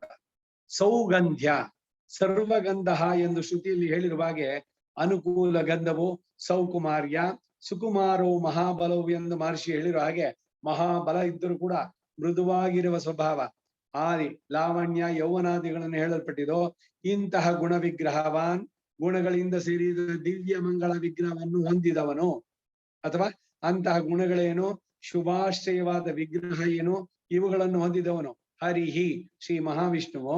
ತಸ್ಯ ಆ ಮಹಾವಿಷ್ಣುವಿಗೆ ಸ್ವಾತ್ಮ ಪ್ರಧಾನೇತು, ಮೋಕ್ಷಾರ್ಥಿಗಳಾಗಿ ತನ್ನನ್ನು ಆಶ್ರಯಿಸಬೇಕು ಅಂತ ಇರುವವರಿಗೆ ತನ್ನ ಆತ್ಮವನ್ನು ಕೊಡುವ ವಿಷಯದಲ್ಲಾದ್ರೂ, ಅಂದ್ರೆ ಪರಿಪೂರ್ಣ ಬ್ರಹ್ಮಾನುಭವ ರೂಪ ಆನಂದವನ್ನು ಕೊಡುವುದರಲ್ಲಾದ್ರೂ ಕೂಡ ಸಾಧನ. ಈ ಶ್ರೀನಿವಾಸನ್ ನೋಡಿದಿರಲ್ಲ, ಒಂದ್ ಕೈ ಮೇಲಕ್ಕಿದೆ, ಇನ್ನೊಂದ್ ಕೈ ಕೆಳಗಡೆ ತೋರ್ಸುತ್ತಲ್ಲ. ಏನ್ ಗೊತ್ತಾ? ನನ್ನ ಚರಣಗಳನ್ನ ಆಶ್ರಯಿಸಿ ನಿಮ್ಮ ಉದ್ಧಾರನ ಮಾಡ್ತೀನಿ ಅಂತ. ನೇರವಾಗಿ ವಿಗ್ರಹದಲ್ಲೇನೆ ಹೇಳ್ತಾ ಇದ್ದಾನೆ. ಎಡಗೈ ತೋರ್ಸೋದ್ ಕೆಳಗಡೆ, ಎಲ್ಲಿಗೆ? ಕಾಲಿಗೆ. ನನ್ನ ಕಾಲುಗಳಿದೆಯಲ್ಲ, ಬಂದು ನನ್ನ ಕಾಲಲ್ಲಿ ಬೀಳಿ ನೀವು, ನಿಮ್ಮ ಉದ್ಧಾರನ ಮಾಡ್ತೀನಿ. ಎಷ್ಟೇ ತೀವ್ರವಾದ ಪಾಪಗಳು ನೀವು ಮಾಡಿದ್ರು, ಎಷ್ಟೇ ಅನುಭವಿಸಿ ಮುಗಿಸೋಕೆ ಆಗದಂತಹ ಕರ್ಮದ ಈ ರಾಶಿ ಇದೆಯಲ್ಲ, ಸಂಚಿತ ಪ್ರಾರಬ್ಧ ಆಗಾಮಿ ಎಲ್ಲದನ್ನು ಬಿಡಿಸಿ ನಾನು ಕರ್ಕೊಂಡು ಹೋಗ್ತೀನಿ ಮೋಕ್ಷಕ್ಕೆ. ನಯಾಮಿ ಪರಮಾಂಗತಿ ಅನ್ನೋದಕ್ಕಾಗಿ ಕಾಲನ್ನು ತೋರಿಸ್ತಾ ಇದ್ದಾನೆ, ತನ್ನ ಪಾದಗಳನ್ನ. ಹಾಗೆ ಸ್ವಪದದ್ವಯಂ, ತನ್ನ ಪಾದಯುಗ್ಮವೇ ಸಾಧನ ಉಪಾಯ, ಅಂದರೆ ತನ್ನ ಪಾದದ್ವಂದಲ್ಲಿ ಮಾಡುವ ಶರಣಾಗತಿಯೇ ಎಂಬ ಭಾವ ಏನ್ರೆ ಎಂಬುದಾಗಿ ಅಭಿಯುಕ್ತರು ಪೂಜ್ಯರಾದ ಅರುಳಾಳ ಪೆರುಮಾಳೆಂಬೆರುಮಾನ್ ಅವರು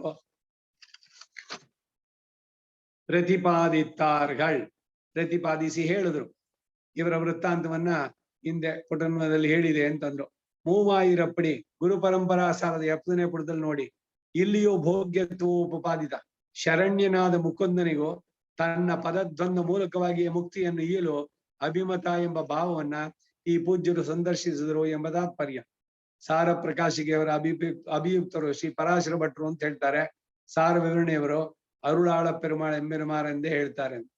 ಕಾಮೆಂಟ್ರೀಸ್ ನಲ್ಲಿ ಬಂದಿದ್ರಲ್ಲಿ ಯಾರೇ ಹೇಳಿದ ಮಾತು ಮುಖ್ಯ, ಯಾರು ಹೇಳಿದ್ರು ಅನ್ನೋಕ್ಕಿಂತ ಅಂತು. ಚರಣವು ಶಬ್ದೆ ಅವಧಾರಣಂ ವಿವಕ್ಷಿತಂ. ಚರಣವು ಎಂಗಿರ ವಿಡತ್ತಿಲೆ ಒಂದು ತಮೇವ ಶರಣಂಗಚ್ಚ ಸರ್ವಭಾವೇನ ಭಾರತ. ಕಳಲ್ಗಳವಯ್ಯೇ ಶರಣ ಹಾಕೊಂಡ ಕುರುಹೂರ್ಷಡ ಗೋಪನ್ ನಾಹಣ ಮಿಷೈನಂಪಿರಾನ್ ಶರಣೇ ಶರಣ್ ಇತ್ಯಾದಿಗಳರ್ಪಡಿಯೇ ಅವಧಾರಣಂ ವಿವಕ್ಷಿತಂ.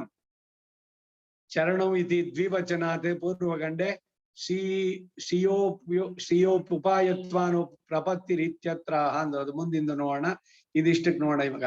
ಚರಣವು ಶಬ್ದೆ ಅವಧಾರಣಂ ವಿವಕ್ಷಿತಂ. ಚರಣ ಎಂಬ ಶಬ್ದದಲ್ಲಿ ಅವಧಾರಣ ವಿವಕ್ಷಿತ. ಶರಣ್ಯನ ಚರಣ ದ್ವಂದ್ವವೇ ಉಪಾಯ, ಅಂದ್ರೆ ಆ ಪಾದ ದ್ವಂದ್ವದಲ್ಲಿ ಎರಡು ದ್ವಂದ್ವ ಅಂದ್ರೆ ಮಾಡುವ ಭರಸಮರ್ಪಣೆಯೇ ಉಪಾಯ ಎಂಬುದು ಶ್ರುತಿ ಇತಿಹಾಸಾದಿಗಳಲ್ಲಿ ಸ್ಥಾಪಿತವಾದ್ದರಿಂದ ತದಿತರ ಉಪಾಯ ನಿರಾಸಕ್ಕಾಗಿ, ಅದು ಬಿಟ್ಟು ಬೇರೆ ಉಪಾಯಗಳ ನಿರಸನ ಬೇಕಿಲ್ಲ ಅನ್ನೋದಕ್ಕಾಗಿ ಈ ಚರಣು ಶಬ್ದ ಅವಧಾರಣಯುಕ್ತವಾಗಿ ಚರಣಾವೇವ ಅಂತಂದ್ರು. ಚರಣೌ ಏವ ಚರಣಾವೇವ ಎಂದು ಇಟ್ಕೊಳ್ಬೇಕೆಂದು ಸಪ್ರಮಾಣವಾಗಿ ಉದಾಹರಿಸ್ತಾರೆ. ಚರಣವು ಎಂಗಿರ ವಿಡತ್ತಿಲೆ ಚರಣೌ ಎಂಬ ಸ್ಥಳದಲ್ಲಿ ಆರಂಭಿಸಿ ಕೆಲವು ಪ್ರಮಾಣಗಳನ್ನು ಉದಾಹರಿಸಿ ಅವಧಾರಣಂ ಏವ ಎಂಬ ಪದ. ಆದ್ದರಿಂದ ಪಾದದ್ವಂದ್ವಗಳನ್ನೇ ಎಂಬ ಅರ್ಥ. ವಿವಕ್ಷಿತಂ ಹೇಳಲ್ಪಡತಕ್ಕದ್ದಾಗಿದೆ. ಏಕೆಂದರೆ ಇತರ ಉಪಾಯಗಳನ್ನ ವ್ಯಾವರ್ತಿಸಿ ಹೇಳಬೇಕಾದದ್ದು ಅಪೇಕ್ಷಿತವಾದ್ದರಿಂದ ಅವಧಾರಣಾರ್ಥ ವ್ಯಕ್ತ ಎಂಬ ಭಾವ.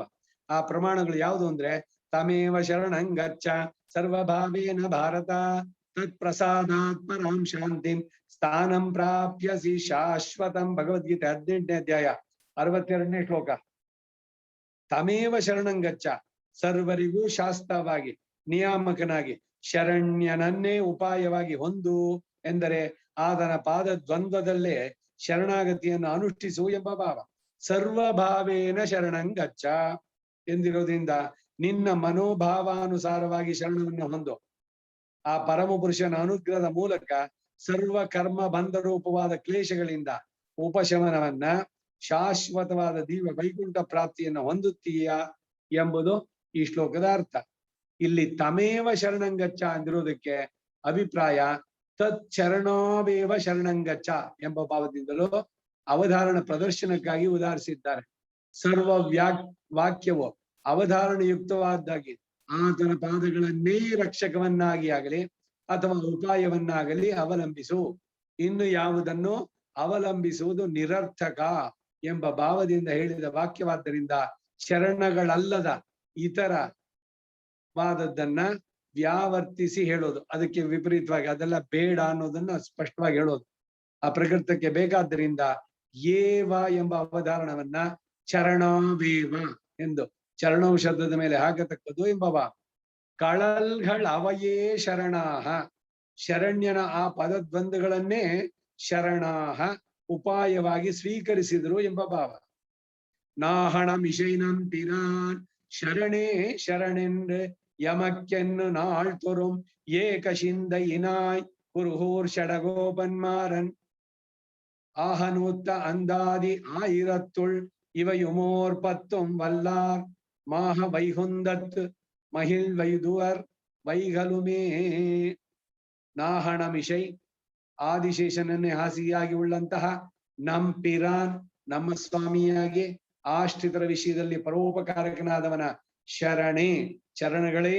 ಇಲ್ಲಿ ಏವ ಏವ ಹೀಗೆ, ಅದು ಹಾಗೂ ಆಗ್ಬೋದು ಹೀಗೂ ಆಗ್ಬೋದು, ಇಲ್ಲ ಇದು ಅವಧಾರಕ ಅಂತಂದ್ರೆ ಅದನ್ನೇ ಅವಧಾರಣ ಅಂತಂದು ಹೇಳುವಂತದ್ದು. ಏಕಶಿಂಧೈನ ಏವಕಾರ ವ್ಯಕ್ತ ಶರಣಂ ನಮಕ್ಕೆನ್ನೆ ನಮಗೆ ಉಪಾಯ ಎಂದು ನಾಳ್ತೋರುಂ ನೂರೊತ್ತು ಅಂತ ಹೇಳಲ್ವಾ ಹಾಗೆ ನಾಡೋರುಂ ನಾಳ್ತೋರುಂ ಏಕಶಿಂಧೈನಾಯ್ ಪ್ರತಿದಿನವೂ ಒಂದೇ ವಿಧ ಮನೋರಥವನ್ನ ಮನಸ್ಸಿನಲ್ಲಿಟ್ಟು ಧ್ಯಾನಿಸುವರಾದಂತಹ ಕುರುಹೂರ್ ಷಡಗೋಪನ್ ಮಾರನ್ ಕುರುಹೂರ್ ನಗರಿಗೆ ತಿರುಕುರುಹೂರ್ ನಗರಕ್ಕೆ ಸ್ವಾಮಿಯಾಗಿ ಷಟಗೋಪರೆಂಬ ಅಪರ ನಾಮ ಧ್ಯೇಯವುಳ್ಳಂತಹ ನಮ್ಮಾಳ್ವಾರವರು ಆಗ ನೂತ್ತ ಅಂದಾದಿ ಆಯುರತ್ತುಳ್ ತಮ್ಮ ಉಜ್ಜೀವನ ಆಗುವ ಹಾಗೆ ದಯಪಾಲಿಸಿದ ಅಂದಾದಿ ರೂಪದಲ್ಲಿರುವ 1000 ಪಾಶದಲ್ಲಿ ಓರ್ ಇವೈಪತ್ತುಂವಲ್ಲ ಅಸದೃಶವಾದಂತಹದ್ದು, ಇದಕ್ಕೆ ಸಮಾನವಾದದ್ದು ಬೇರೆ ಇಲ್ಲ. ಅಂತಹ ಈ 10 ಪಾಶುರಗಳನ್ನ ಅರ್ಥದೊಂದಿಗೆ ಅಧ್ಯಯನ ಮಾಡುವವರು ಮಾಹಂ ವೈಕುಂದತ್ತು ವೈಕಲಂ ಪರಮಾಕಾಶ ಎನಿಸುವಂತಹ ಶ್ರೀ ವೈಕುಂಠದಲ್ಲಿ ಸದಾ ಕಾಲದಲ್ಲೂ ಮಹಿಳ್ವೆಯ್ದುವರ್ ನಿರತಿಶಯ ಆನಂದವನ್ನು ಹೊಂದುತ್ತಾರೆ. ಶರಣೇ ಶರಣಂ ಎಂಬಲ್ಲಿ ಅವಧಾರಣ ಸೂಚಿತ. ಚರಣಗಳಲ್ಲದೆ ಇನ್ಯಾವುದಾದ್ರೂ ಉಪಾಯ ಇಲ್ಲ ಅನ್ನುವ ವ್ಯಾವೃತ್ತಿಯನ್ನ ಈ ಅವಧಾರಣ ಬೋಧಿಸುತ್ತೆ. ಹೀಗೆ ಚರಣಗಳನ್ನ ಆಶ್ರಯಿಸಿ ಪ್ರಪನ್ನರಾದವರು ದಿವ್ಯ ವೈಕುಂಠವನ್ನ ಹೊಂದಿ ನಿರತಿಶಯ ಆನಂದವನ್ನು ಶಾಶ್ವತವಾಗಿ ಅನುಭವಿಸ್ತಾರೆ ಎಂಬುದು ಪಾಶುರದ ತಾತ್ಪರ್ಯ. ಇತ್ಯಾದಿಗಳೇರ್ಪಡಿಯೇ ಇತ್ಯಾದಿ ಪ್ರಮಾಣಗಳಲ್ಲಿ ತೋರು ಬರುವ ಹಾಗೆ ಅವಧಾರಣಂ ಚರಣವು ಎಂಬ ಶಬ್ದದಲ್ಲಿ ಏವ ಕಾರವಾದಂತ ಅವಧಾರಣ ವಿವಕ್ಷಿತಂ ಹೇಳಲ್ಪಟ್ಟದ್ದಾಗಿದೆ. ಸರ್ವಂ ವಾಕ್ಯಂ ಸಾವಧಾರಣಂ ಎಲ್ಲ ವಾಕ್ಯಗಳು ಪ್ರಕರಣ ಅನುಗುಣಗಳಾಗಿ ಅವಧಾರಣಯುಕ್ತಗಳಾದ್ದರಿಂದ ಈ ದ್ವಯ ಪ್ರಥಮ ಖಂಡದ ವಾಕ್ಯದಲ್ಲಿ ಅವಧಾರಣವನ್ನ ಯಾವ ಪದದ ಮೇಲೆ ಹಾಕತಕ್ಕದ್ದು ಎಂಬ ವಿಚಾರದಲ್ಲಿ ಶ್ರೀಯಪತಿಯ ಚರಣದಲ್ಲಿ ಮಾಡುವ ಶರಣಾಗತಿಯೇ ಶ್ರೀಮನ್ನಾರಾಯಣ ಚರಣೌ ಆ ಪದ, ಅದೇ ಉಪಾಯ ಎಂದು ಹೇಳುವುದು ಪ್ರಕೃತವಾದ್ದರಿಂದ ಚರಣಾವೇವ ಎಂದು ಚರಣೌ ಎಂಬ ಪದದ ಮೇಲೆ ಅವಧಾರಣ ಈಗ ವಿವಕ್ಷಿತ ಎಂಬ ಭಾವ. ಚರಣೌ ಎಂದು ದ್ವಿವಚನ ಇರೋದ್ರಿಂದ ಲಕ್ಷ್ಮಿಗೆ ಉಪಾಯತ್ವ ಇಲ್ಲ ಎಂಬ ವಾದದ ನಿರಸನ. ಇಲ್ಲಿ ಬರೀ 2 ಹೇಳ್ತಲ್ಲ, ಇಲ್ಲ ಚರಣ 4 ಅಂತ ಹೇಳ್ಬೇಕಾಗಿದ್ದು ಚರಣ ಚತುರ್ಥವು ಚರಣ ದ್ವಂದ್ವವು ಅಂತಂದು 2 ದ್ವಂದ್ವ. ಹಾಗಾದ್ರೆ ಲಕ್ಷ್ಮೀಂದ್ರ ಸೇರಿದ್ರೆ 4 ಆಗ್ಬೇಕಲ್ಲ. ಇದು ನೆಕ್ಸ್ಟ್ ಇದು ಅಬ್ಜೆಕ್ಷನ್. ಚರಣಾವಿಧಿ ನಿರ್ದೇಶ ಚರಣವಿಧಿ ದ್ವಿವಚನಾತೆ ಪೂರ್ವಗಂಡೆ ಶ್ರಿಯೋಪ್ಯುಪಾಯತ್ವಾನುಪ್ರಪ ಉಪಪತ್ತಿರೀತ್ಯತ್ರಾಹ ಚರಣಾವತಿ ನಿರ್ದೇಶ ಪತ್ನಿ ವೈಶಿಷ್ಟ್ಯ ಬಾಧಕ ಇತಿ ಮಂ ಧೈರ್ಯಂ ಧೈರ್ಯಂ ಪ್ರೋಕ್ತಂ ಶ್ರೀಮತ್ ಶಬ್ದ ವಿರೋಧತಃ. 102ನೇ ಶ್ಲೋಕ. ಚರಣು ಎಂಬ ಪೂರ್ವಖಂಡದಿಂದ ದ್ವಿವಚನ ಪ್ರಯೋಗ ಇರೋದ್ರಿಂದ ನಾರಾಯಣನೊಬ್ಬನಿಗೆ ಉಪಾಯತ್ವದಲ್ಲಿ ಅನ್ವಯ. ನೀವು ಹಿಂದೆ ಸ್ಥಾಪಿಸಿದ ಹಾಗೆ ಮತು ಪ್ರತ್ಯಯ ಸ್ವಾರಸ್ಯದಿಂದ ಲಕ್ಷ್ಮಿಗೂ ಉಪಾಯತ್ವದಲ್ಲಿ ಅನ್ವಯ ಇದ್ದೋದಾದ್ರೆ ಲಕ್ಷ್ಮಿಯ ಚರಣಗಳನ್ನು ಸೇರಿಸಿ ಚರಣಾನೇ ಬಹುವಚನದಲ್ಲಿ ಹೇಳ್ಬೇಕಾಗಿತ್ತು. ಚರಣವು ಅಂತ ದ್ವಿವಚನ ಹೇಳಿದ್ರಲ್ಲ ಎಂದು ಪೂರ್ವಖಂಡದಲ್ಲಿ ಇರ್ಬೇಕಾಗಿತ್ತು. ಅದು ಅಲ್ಲದೆ ಉಪಾಯತ್ವದಲ್ಲಿ ಲಕ್ಷ್ಮೀ ಸಹಾಯವಾನ್ ನಾರಾಯಣನು ಎಂದು ಹೇಳಬೇಕಾಗುತ್ತೆ. ಆದ್ದರಿಂದ ಲಕ್ಷ್ಮಿಗೆ ಉಪಾಯತ್ವದಲ್ಲಿ ಅನ್ವಯವಿಲ್ಲ. ಇದು ಇನ್ನೊಂದು ಸಿದ್ಧಾಂತದವರು ಆರ್ಗ್ಯೂ ಮಾಡುವಂತಹದ್ದು. ಹೀಗೆ ಚರಣಾನೇ ಎಂದು ಬಹುವಚನ ಇಲ್ಲದ್ದರಿಂದ ಶ್ರೀಮತ್ ಎಂಬ ಶಬ್ದವು ವಿಶೇಷಣವಾಗುವುದಿಲ್ಲ, ಉಪಲಕ್ಷಣ ಮಾತ್ರವೇ ಎಂಬ ವಾದವನ್ನ ಮುಂದಿನ ಕಾರಿಕೆಗಳಿಂದ ಖಂಡಿಸ್ತಾರೆ. ಮೊದಲು ಅವರು ಹೇಳುವ ಪೂರ್ವ ಪಕ್ಷವನ್ನ ಮಾಡಿ ಅನಂತರ ಮುಂದಿನ ಕಾರಿಕೆಯಿಂದ ಸಿದ್ಧಾಂತವನ್ನು ಉಪವಾದಿಸ್ತಾರೆ. ಚರಣಾವಿಧಿ ನಿರ್ದೇಶ ಚರಣವು ಎಂದು ಹೇಳಿರುವುದು ಎಂದ್ರ ಪ್ರಯೋಗ ಪತ್ನಿ ವೈಶಿಷ್ಟ್ಯ ಬಾಧಕ, ಪತ್ನಿ ವಿಶಿಷ್ಟನಾಗಿಯೇ ನಾರಾಯಣನು ಉಪಾಯ ಎಂಬ ಭಾವಕ್ಕೆ ಬಾಧಕವಾದದ್ದು. ಮತ್ತಲ್ಲಿ 4 ಕಾಲುಗಳು ಅಂದ್ರೆ 4 ಕಾಲು ಎಲ್ಲಿದೆ? ಅವನು ಹೃದಯದಲ್ಲಿ ಕೂತಿದ್ದಾಳ ಅವಳು. ವಿಷ್ಣು ವಕ್ಷ ಸ್ಥಳ ಸ್ಥಿತ, ವಿಷ್ಣುವಿನ ಎದೆಯಲ್ಲಿ ಮಹಾಲಕ್ಷ್ಮಿ ಇದ್ದಾಳೆ. ಇಲ್ಲಿ ಕಾಲಗಳು ಎರಡು ತಾನೇ ಇರೋದು, ಅಲ್ಲಿ 4 ಬಂತು. ಅವನು ಲಕ್ಷ್ಮೀ ವಿಶಿಷ್ಟನಲ್ಲ ಅಂತ ಹೆಂಗ್ ಹೇಳ್ತೀರಿ? ಹಿಂದೆಯೇ ಎಲ್ಲ ಆಯ್ತು. ಶ್ರೀಮತ್ ಆ ಮತು ಪ್ರತ್ಯಯದಲ್ಲೆಲ್ಲ ಬಹಳಷ್ಟು ಡಿಸ್ಕಷನ್ಸ್. ಹಾಗೆ ಪತ್ನಿ ವಿಶಿಷ್ಟನಾಗಿಯೇ ನಾರಾಯಣನ ಉಪಾಯ ಎಂಬ ಭಾವಕ್ಕೆ ಬಾಧಕವಾದದ್ದು. ಏಕೆಂದ್ರೆ ಲಕ್ಷ್ಮಿ 2 ಚರಣಗಳು, ನಾರಾಯಣನ 2 ಚರಣಗಳು ಸೇರಿ ಚರಣಾನ್ ಎಂದು ಬಹುವಚನ ಇರಬೇಕಾಗಿತ್ತು. ಹಾಗಿಲ್ಲದೆ ದ್ವಿವಚನ ಇರೋದ್ರಿಂದ ಲಕ್ಷ್ಮಿಯ ಉಪಾಯತ್ವದಲ್ಲಿ ಸಂಬಂಧ ಇಲ್ಲ. ಲಕ್ಷ್ಮೀಪತಿಯ ಉಪಾಯವು ಎಂದು ಹೇಳಿದ್ರೆ ಲಕ್ಷ್ಮಿ ಉಪಾಯ ಕೋಟಿಯಲ್ಲಿ ಸೇರಿದವಳು ಹೇಗೆ ಹೇಳಲಾಗುತ್ತೆ ಅನ್ನೋದು ಪೂರ್ವ ಪಕ್ಷ. ಇತಿ ಹೀಗೆ ಮುಂದೆ ಮಂದೈಹಿ ಮಂದೈಹಿ ಜ್ಞಾನ ಶೂನ್ಯರು, ಬುದ್ಧಿ ಇಲ್ಲದವರು, ಅಲ್ಪ ಜ್ಞಾನವುಳ್ಳವರು, ಇದಂ ಪ್ರೋಕ್ತ ಈ ಅಭಿಪ್ರಾಯ ಹೇಳಲ್ಪಟ್ಟಿತು. ಇದು ಹೇಗೆ ವಿವೇಕ ಶೂನ್ಯರಾದ ಅಲ್ಪಜ್ಞರಿಂದ ಹೇಳಲ್ಪಟ್ಟಿತು ಅಂದ್ರೆ ಶ್ರೀಮತ್ ಶಬ್ದ ವಿರೋಧತಃ, ಪ್ರಥಮದಲ್ಲೇ ವಿಶೇಷಣವಾಗಿ ಹೇಳಲ್ಪಟ್ಟಂತಹ ಶ್ರೀಮತ್ ಶಬ್ದಕ್ಕೆ ಅವರ ಅಭಿಪ್ರಾಯ ವಿರೋಧವಾದ್ದರಿಂದ ಮಂತ್ರವು ಲಕ್ಷ್ಮಿ ವಿಶಿಷ್ಟತೆಯನ್ನ ಪ್ರಥಮತಃ ಹೇಳಿರೋದ್ರಿಂದ ಮುಂದೆ ಹೇಳುವ ಚರಣವು ಎಂಬ ನಿರ್ದೇಶ ಮೊದಲಲ್ಲಿ ಹೇಳಿದ ಅರ್ಥಕ್ಕೆ ಬಾಧಕ ಎಂದಿಗೂ ಆಗಲಾರದು. ಈ ನ್ಯಾಯವು ಪೂರ್ವ ಮೀಮಾಂಸೆಯಲ್ಲಿ ಉಪಪಾದಿತ ಎಂದು ಮುಂದಿನ ಕಾರ್ಯಕ್ಕೆ ಎಂದು ತಿಳಿಸ್ತಾರೆ. ಮೊದಲು ಹೇಳಿದ ವಿಶೇಷಣ ಅರ್ಥ ಪ್ರಬಲವಾದದ್ದು, ಅದನ್ನ ಎರಡನೇ ಅಭಿಪ್ರಾಯ ಬಾಧಿಸಲು ಸಾಧ್ಯವಿಲ್ಲ ಅಂತಾರೆ. 2ನೇ ಶ್ಲೋಕ ಶಬ್ದ ಸ್ವರಸತಃ ಪ್ರಾಪ್ತಂ ವೈಶಿಷ್ಟ್ಯಂ ಪ್ರಥಮಂ ಶ್ರುತಂ ವಿಶೇಷ್ಯ ಚರಣದ್ವಿತ್ವಂ ನಹಿ ಬಾಧಿತುಂ ಅರ್ಹತಿ ಅಂತ. ಮುಂದೆ ಚರಣಾನಿತಿ ವಕ್ತವ್ಯಂ ಇತಿ ಯಚ್ಚ ಪ್ರಸಂಜಿತಂ ಗ್ರಂಥಜ್ಞೈರ್ ಅಪಹಾಸ್ಯಂ ತತ್ ಪ್ರತಿ ಪ್ರಾಧಾನ್ಯತೋನ್ವಯಾತ್ ನ ಸಂಭ್ರಾಜಿ ಸಪತ್ನಿಗೆ ಸದ್ವಿಯೋಕ್ತಿ ಸಾಹಸಂ ತಥಾತ್ರೇತ್ಯ ಪರಾಮೃಶ್ಯ ದರ್ಶಿತಂ ಗುರು ಸಾಹಸಂ. 105 3-4 ಶ್ಲೋಕಗಳಲ್ಲಿ ಇದನ್ನ ಖಂಡಿಸ್ತಾ ಇದ್ದಾರೆ. ಲಕ್ಷ್ಮಿ ಅವಳಿಲ್ಲ ಜೊತೆನಲ್ಲಿ, ನಾರಾಯಣ ಒಬ್ಬನೇನೆ. ಇಲ್ಲಿ ಚರಣವು ಅಂತ ಹೇಳಿದ್ದು ಅವನು 2 ಪಾದಕ್ಕೆ ಹೇಳಿದ್ದು, ಲಕ್ಷ್ಮಿ ಪಾದಕ್ಕಲ್ಲ. ಏನು ವಿಕೃತವಾದಂತಹ ವಾದಗಳು ಇದು, ಅದಕ್ಕೆ ಉತ್ತರ ಹೇಳ್ತಾ ಇದ್ದಾರೆ.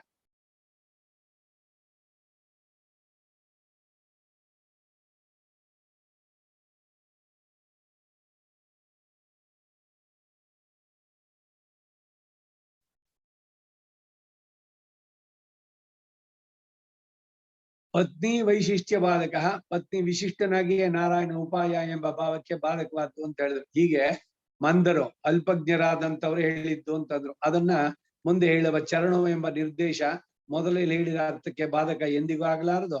ಈ ನ್ಯಾಯ ಪೂರ್ವ ಮೀಮಾಂಸೆಯಲ್ಲಿ ಉಪಪಾದಿತ ಎಂದು ಮುಂದಿನ ಕಾರ್ಯಕ್ಕೆ ಎಂದು ಹೇಳ್ತಾ ಇದ್ದಾರೆ. 2ನೇ ಅಭಿಪ್ರಾಯ ಬಾಧಿಸಲು ಸಾಧ್ಯವಿಲ್ಲ ಅಂತಾರೆ. 2ನೇ ಅಭಿಪ್ರಾಯ ವಿಶೇಷದ ಚರಣ ದ್ವಂದ್ವ, ಇದು ಮೊದಲು ಹೇಳಲ್ಪಟ್ಟ ವಿಶೇಷಣದ ಪ್ರಾಬಲ್ಯವನ್ನು ಹೋಗಲಾಡಿಸಲಾರದು ಎಂಬ ಭಾವ. ಇದನ್ನೇ ಮುಂದೆ ಉಪಪಾದಿಸಿ ಹೇಳುತ್ತಾರೆ. ಮೀಮಾಂಸೆಯ ಉಪಕ್ರಮಾಧಿಕರಣ ನ್ಯಾಯದ ಪ್ರಕಾರ ಉಪಕ್ರಮದಲ್ಲಿ ಮೊದಲು ಹೇಳಲ್ಪಟ್ಟಂತಹ ಅಭಿಪ್ರಾಯಕ್ಕೆ 2ನೇ ಅಭಿಪ್ರಾಯ ಬಾಧಕವಾಗುವುದಿಲ್ಲ. ಹೇಗೆ ಅಂದ್ರೆ ಗುರೋಹೋ ಸದಾರಸ್ಯ ನಿಪೀಡ್ಯ ಪಾದೋ ಎಂಬಲ್ಲಿ ಸದಾರಸ್ಯ ಎಂದು ಪ್ರಥಮದಲ್ಲಿ ಹೇಳಲ್ಪಟ್ಟಿದ್ದು ಪ್ರಬಲವಾದ್ದರಿಂದ ಪಾದವು ಎಂದು ದ್ವಿವಚನ ಇದ್ರೂ ಕೂಡ ಗುರುಪತ್ನಿಯ ಪಾದಗಳನ್ನು ಕೂಡ ನಿಪೀಡ್ಯ ಎಂದು ಹೇಗೆ ಅರ್ಥವನ್ನು ಹೇಳಲೇಬೇಕು ಹಾಗೆ ಬಾಬಾ ಇದಕ್ಕೊಂದು ಉದಾಹರಣೆ ಈ ಮೀಮಾಂಸ ನ್ಯಾಯ ತರ್ಕಗಳಲ್ಲಿ ಹೇಳ್ಬೇಕಾದ್ರೆ. ಈಗ ಅಕ್ಕಿ ಬೆಂದಿದ್ಯಾ ನೋಡು ಅಂದ್ರೆ ಒಂದೊಂದೇ ಕಾಳನ್ನ ತೆಗೆದು ಅಮುಕ ಅಕ್ಕಿ ನೋಡ್ಬೇಕಾ, ಒಂದನ್ನು ಮುಟ್ಟಿದ್ರೆ ಆಯ್ತು. ಹಾಗೆ ಇಲ್ಲಿ ಗುರೋಹೋ ಸದಾರಸ್ಯ ನಿಪೀಡ್ಯ ಪಾದವು, ನಿಪೀಡ್ಯ ಪಾದವು ಅನ್ನೋದು 2 ದ್ವಿವಚನದಲ್ಲಿ ಬಂತು. ಸದಾರಸ್ಯ, ದಾರ ಅಂದ್ರೆ ಪತ್ನಿ, ಗುರುಪತ್ನಿಯ ಜೊತೆನಲ್ಲಿ ಇಬ್ರು ಅವರಿಗೆ ನಮಸ್ಕಾರ ಮಾಡ್ಬೇಕು. ಗುರುವಿಗೆ ನಮಸ್ಕಾರ, ಗುರುಪತ್ನಿಗೂ ನಮಸ್ಕಾರ. ಮತ್ ಪಾದವು ಅಂತ ಹೇಳಿದ್ರಲ್ಲ, ಪಾದಾನ್ ಅಂತ ಬರ್ಬೇಕಾಗಿತ್ತು, ಇಲ್ಲಿ ಬಹುವಚನ. ಅದು ಹೇಗೆ ಅಲ್ಲಿ ಸೇರುತ್ತೋ, ದ್ವಿವಚನ ಇದ್ರು ಕೂಡ ಗುರುಪತ್ನಿಯ ಪಾದಗಳನ್ನು ಕೂಡ ನಮಸ್ಕರಿಸಬೇಕು ಅನ್ನೋದನ್ನ ಹೇಗೆ ಅರ್ಥವನ್ನು ಹೇಳಲೇಬೇಕು ಹಾಗೆ ಎನ್ನುವ ಭಾವ ಅಂತಾರೆ. ಇದನ್ನೇ ಮುಂದಿನ ಕಾಣಿಕೆಯಿಂದ ವ್ಯಕ್ತಪಡಿಸ್ತಾರೆ. ಅರ್ಥ ಶಬ್ದ ಸ್ವರಸತಃ, ಶಬ್ದ ಸ್ವಾರಸ್ಯದಿಂದ ಪ್ರಾಪ್ತಂ ಉಂಟಾದಂತಹ ಪ್ರಥಮಂ ಶ್ರುತಂ, ಉಪಕ್ರಮದಲ್ಲೇ ಮೊದಲೇ ಹೇಳಲ್ಪಟ್ಟಂತಹ ವೈಶಿಷ್ಟ್ಯಂ ಶ್ರೀಮತ್ ಎಂಬ ಶಬ್ದದ ಮೂಲಕ ಲಕ್ಷ್ಮೀ ವಿಶಿಷ್ಟತೆಯನ್ನ ಪೂರ್ವ ಮೀಮಾಂಸೆಯ ಉಪಕ್ರಮಾಧಿಕರಣ ನ್ಯಾಯದ ಪ್ರಕಾರ ವಿಶೇಷ ಚರಣದ್ವಿತ್ವ ಅನಂತರ ಹೇಳಲ್ಪಟ್ಟಂತಹ ವಿಶೇಷವಾದಂತಹ ನಾರಾಯಣನ ಚರಣಂ ಎಂಬಲ್ಲಿ ಹೇಳಲ್ಪಟ್ಟ ಪಾದದ್ವಿತ್ವ ಬಾಧಿಸಲು ನ ಅರ್ಹತಿ ಯೋಗ್ಯವಾಗಲಾರದು. ಉಪಕ್ರಮಾಭಿಪ್ರಾಯ ಎರಡನೆಯದು ದುರ್ಬಲ. ಆದ್ದರಿಂದ ಉಪಾಯದಲ್ಲೂ ಶ್ರೀ ವಿಶಿಷ್ಟ ಉಂಟು ಎಂಬ ಭಾವವನ್ನ ಚರಣೌ ಎಂಬ ಅನಂತರ ಪ್ರಯೋಗದಿಂದಲೂ ಬಾಧಿಸಲು ಸಾಧ್ಯವಿಲ್ಲ ಎಂಬ ಭಾವ. ಏಕೆಂದರೆ ಶಬ್ದ ಸ್ವಾರಸ್ಯದಿಂದ ವೈಶಿಷ್ಟ್ಯವನ್ನು ಉಪಕ್ರಮದಲ್ಲೇ ಹೇಳಿ ಅದಕ್ಕೆ ವಿಶೇಷ್ಯದೊಂದಿಗೆ ಕ್ರಿಯೆಯಲ್ಲೇ ಅನ್ವಯವಾದ್ದರಿಂದ ಅನಂತರ ಹೇಳಲ್ಪಟ್ಟಂತಹ ವಿಶೇಷ್ಯದಲ್ಲಿ ತೋರುವ ಅಭಿಪ್ರಾಯ ಎಂದಿಗೂ ವಿಶೇಷಣ ಅಭಿಪ್ರಾಯಕ್ಕೆ ಬಾಧಕವಾಗುವುದಿಲ್ಲ. ಇವುಗಳನ್ನೆಲ್ಲ ಮನಸ್ಸಿನಲ್ಲಿ ಇಟ್ಕೊಂಡೇನೆ ಲಕ್ಷ್ಮೀ ತಂತ್ರದಲ್ಲಿ ಲಕ್ಷ್ಮ್ಯಾ ಸಹ ಋಷಿಕೇಶ ದೇವ್ಯ ಕಾರುಣ್ಯ ರೂಪಯ ರಕ್ಷಕ ಸರ್ವಶಾಸ್ತ್ರೇಷು ವೇದಾಂತೇಶು ಚ ಗೀಯತೆ ಒಂದು ಶ್ಲೋಕ ಇದೆ ಲಕ್ಷ್ಮೀ ತಂತ್ರದ್ದು. ಪುನಃ ಪೂರ್ವ ಪಕ್ಷಿ ಹೇಳಬಹುದು ಏನು ಅಂದ್ರೆ ಈ ಉಪಕ್ರಮಾಧಿಕರಣ ನ್ಯಾಯಕ್ಕೆ ವಿರೋಧ ಉಂಟಾಗಲು ಕಾರಣವೇ ಇಲ್ಲ. ಏಕೆಂದ್ರೆ ಹೇ ಶ್ರೀಮನ್ನಾರಾಯಣ ಎಂದು ಸಂಬೋಧಿಸಿ ತವ ಚರಣೌ ಶರಣಂ ಪ್ರಪದ್ಯೆ ಎಂದು ಅನ್ವಯಿಸಿದ್ರೆ ವಿರೋಧವಿಲ್ವಲ್ಲ ಎಂದು ಸಮಾಧಾನ ತಂದ್ರೆ ಆಗ ಮುಂದಿನ ಕಾರಿಕೆಯ ಮೂಲಕ ಪೂರ್ವ ಪಕ್ಷವೇ ಬುದ್ಧಿಸಲು ಅವಕಾಶವಿಲ್ಲವಾದ್ದರಿಂದ ಬಾಧಕವೇ ಇಲ್ಲ ಎಂದು ಉಪಪಾದಿಸ್ತಾರೆ. ಹಸೆಯ ಮನೆಯಲ್ಲಿ ಕೂತಿದ್ದ ವಟುವು ಉಪನಯನ ಸಂಸ್ಕಾರ ನಂತರ ಪತ್ನಿ ಸಮೇತ ಕೂತಿದ್ದ ತನ್ನ ಪಿತಾವಿಗೆ ನಮಸ್ಕರಿಸಿದನು ಅಂದ್ರೆ ತಾಯಿಗೆ ನಮಸ್ಕರಿಸಲಿಲ್ಲ, ತಾಯಿಯು ಸಂಸ್ಕಾರವನ್ನು ಉಂಟು ಮಾಡಲಿಲ್ಲ, ಆದ್ದರಿಂದ ನಮಸ್ಕರಿಸುವ ಅವಶ್ಯಕ ಇಲ್ಲ ಎಂದರೆ ಈ ವಾದವು ಶಾಸ್ತ್ರಜ್ಞರ ಅಪಹಾಸ್ಯಕ್ಕೆ ಗುರಿಯಾಗತ್ತೆ ಅಂತ ಹೇಳ್ತಾರೆ. ಉಪನಯನ ಆದ್ಮೇಲೆ ಭಿಕ್ಷೆ ಯಾರು ಹಾಕ್ಬೇಕು? ಭಿಕ್ಷೆನ ಮೊದಲು ತಾಯಿಗೆ ಹಾಕುವಂತಹದ್ದು. ಭವತಿ ಭಿಕ್ಷಾಂದೇಹಿ ಹೇಳೋದಕ್ಕೆ ಮೊದಲು ಸಾಷ್ಟಾಂಗ ಪ್ರಣಾಮ ಮಾಡಿ ಅವಳ ಕಾಲನ್ನು ಮುಟ್ಟಿ ತಾಯಿಯ ಕಾಲನ್ನ ಕ್ರಾಸ್ ಮಾಡಿ ಬಲಗೈಯಿಂದ ಬಲಗಾಲು ಎಡಗೈಯಿಂದ ಎಡಗಾಲು. ಯಾಕೆ ಕ್ರಾಸ್ ಮಾಡ್ಬೇಕು ಅಂತಂದ್ರೆ ಸ್ಟ್ರೈಟ್ ಆಗಿ ಹಿಡ್ಕೊಂಡ್ರೆ ಏನಾಗುತ್ತೆ, ನಮಸ್ಕಾರ ಮಾಡ್ಬೇಕಾದ್ರೆ ಅವನ ಬಲಗಾಲಿಂದ ತಾಯಿ ಎಡಗಾಲು, ಬಲಗೈಯಿಂದ ಎಡಗೈಯಿಂದ ಅವಳ ಬಲಗಾಲನ್ನು ಮುಟ್ಟೋದಾಗತ್ತೆ. ಅದಕ್ಕೆ ಇದನ್ನ ಕ್ರಾಸ್ ಮಾಡಿ ಹೇಳುವಂತದ್ದು. ಅಭಿವಾದಿ ಹೇಳಿ ಅಸ್ಮಿ ಭೋ ಅಂತ ಹೇಳ್ಬೇಕಾದ್ರೆ ಅವರ ಪಾದಗಳನ್ನು ಸ್ಪರ್ಶ ಮಾಡ್ಬೇಕು. ಹಾಗೆ ನಮಸ್ಕಾರ ಮಾಡಿಸ್ಕೊಂಡವರು ದೀರ್ಘಾಯುಷ್ಮಾನ್ ಭವ, ಅವನ ಹೆಸರು ಶರ್ಮಾ ಅಂತ ಹೇಳ್ಬೇಕು. ಇದನ್ನ ಹೇಳಿಸ್ಬೇಕು. ಮತ್ತೆ ಮೊದಲು ನಮಸ್ಕಾರ ಮಾಡಿಸೋದು ತಾಯಿಗೇನೆ ಸ್ಮೃತಿಗಳಲ್ಲಿರುವಂತಹದ್ದು. ಇಲ್ಲಿ ಲಕ್ಷ್ಮಿನೇ ಬೇಡ ಅಂತ ಹೇಳ್ತಾರಲ್ಲ, ಅದರದ್ದು ಕೇಳೋದು. ತಂದೆಯ ಜೊತೆನಲ್ಲಿದ್ದಾಗ ಅವರಿಬ್ಬರಿಗೂ ನಮಸ್ಕಾರ ಮಾಡಿದಾಗ ಬರೀ ತಂದೆ ಒಬ್ಬನಿಗೆ ನಮಸ್ಕಾರ ಆಗತ್ತೋ? ಅದು ಎಲ್ಲ ತರ್ಕಗಳು ಮಾತು ವಾದಗಳಿಗೆ ಬಂದ್ರೆ ಇವೆಲ್ಲದಕ್ಕೂ ಕೂಡ ಅಷ್ಟೇ, ಎರಡು ಸೇರಿದಂತೇನೆ. ಇಲ್ಲ ನನಗೆ ಗುರು ಮಾತ್ರ ಸಾಕು, ಗುರುಪತ್ನಿ ಬೇಡ ಅಂತಂದ್ರೆ ಗುರುವಿಗೆ ಸಂತೋಷವಾಗತ್ತೋ? ಗುರುವನ್ನ ನೆನೆಸ್ಕೊಳ್ಬೇಕಾದ್ರೆ ಗುರುಪತ್ನಿಯನ್ನು ನೆನೆಸ್ಕೊಳ್ಬೇಕು. ನಾ ಇಲ್ಲಿ ಧ್ಯಾನ ಶ್ಲೋಕದಲ್ಲಿ ಕೆಲವೊಮ್ಮೆ ಹೇಳ್ಬೇಕಾದ್ರೆ ರಾಜಲಕ್ಷ್ಮಿ ಸಮೇತ ಇವರು ಅನಂತರಂಗಾಚಾರ್ಯ ಸ್ವಾಮಿನೇ ನಮಃ. ಅವರು ಇವ್ರು ಹೇಳಿದ್ರೆ ವರದರಾಜ ತಿರುಮಲೆ ಅಂದ್ರೆ ಶ್ರೀಮತ್ಯೈ ವೈದೇಹ್ಯೈ ನಮಃ, ಅವ್ರಿಗೂ ನಮಸ್ಕಾರ, ಗುರುಪತ್ನಿಗೂ. ಎಲ್ಲರನ್ನು ಕೂಡ ಹೀಗೆ ಜೊತೆನಲ್ಲೇನೆ. ಪಿತೃದೇವತೆಗಳಲ್ಲಿ ಮಾಡ್ಬೇಕಾದ್ರೆ ತಂದೆ ಇದು ಹೇಳ್ಬೇಕಾದ್ರೂ ಅಷ್ಟೇ, ತಂದೆ ತಾಯಿ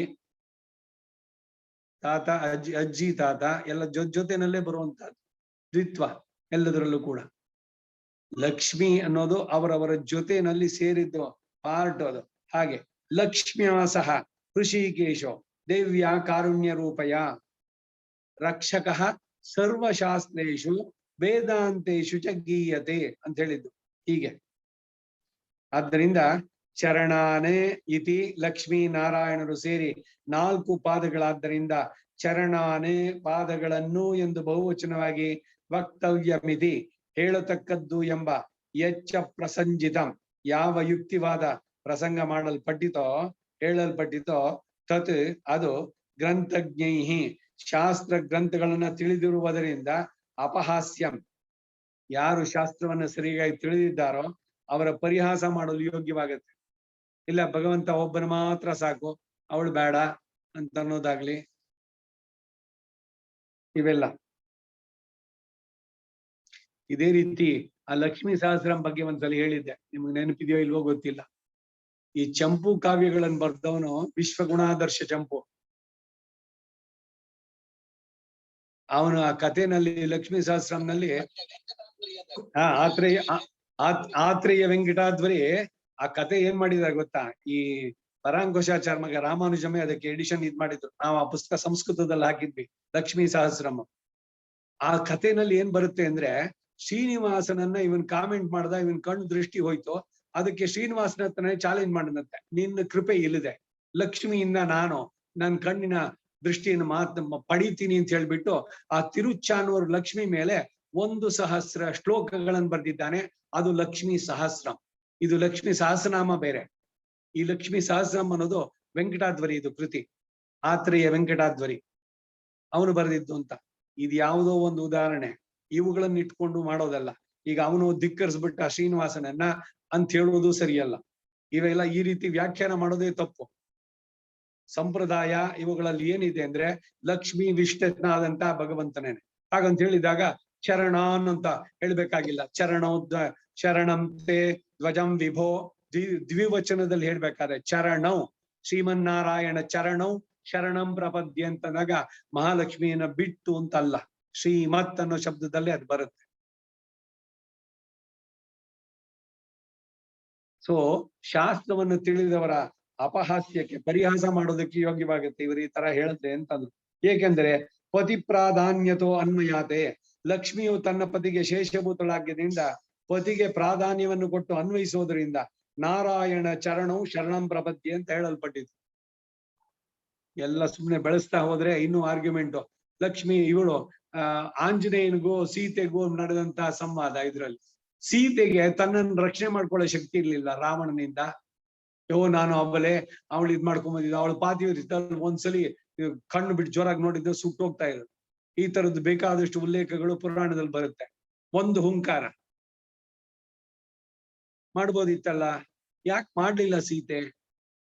ತನ್ನ ಪತಿಯ ಕೀರ್ತಿಗೆ ಎಲ್ಲಿ ಕಳಂಕ ಬರುತ್ತೋ ಅದಕ್ಕಾಗಿ ಆಂಜನೇಯ ಹೇಳದೆ, ಬಾ ಎತ್ಕೊಂಡು ಹೋಗ್ಬಿಡ್ತೀನಿ ನಿನ್ನ, ಭುಜದ ಮೇಲೆ ಕೂತ್ಕೋ ಅಮ್ಮ ನೀನು ತಾಯಿ.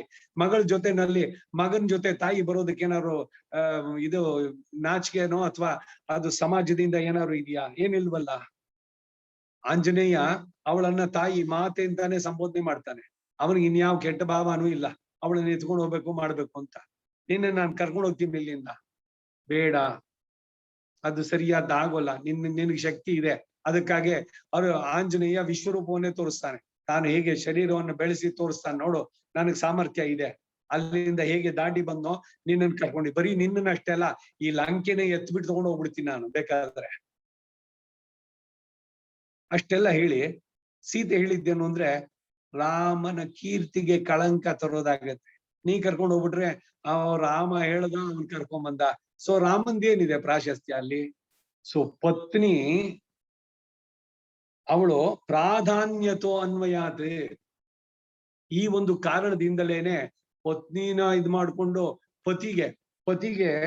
ಪತಿ ಪ್ರಾಧಾನ್ಯತೋ ಅನ್ವಯಾತ್, ಪತ್ನಿಯರು ಇವರ ಜೊತೆನಲ್ಲೇ ಸೇರಿದಂತೆ ಇರುವಂತಹದ್ದು ಅಂತ.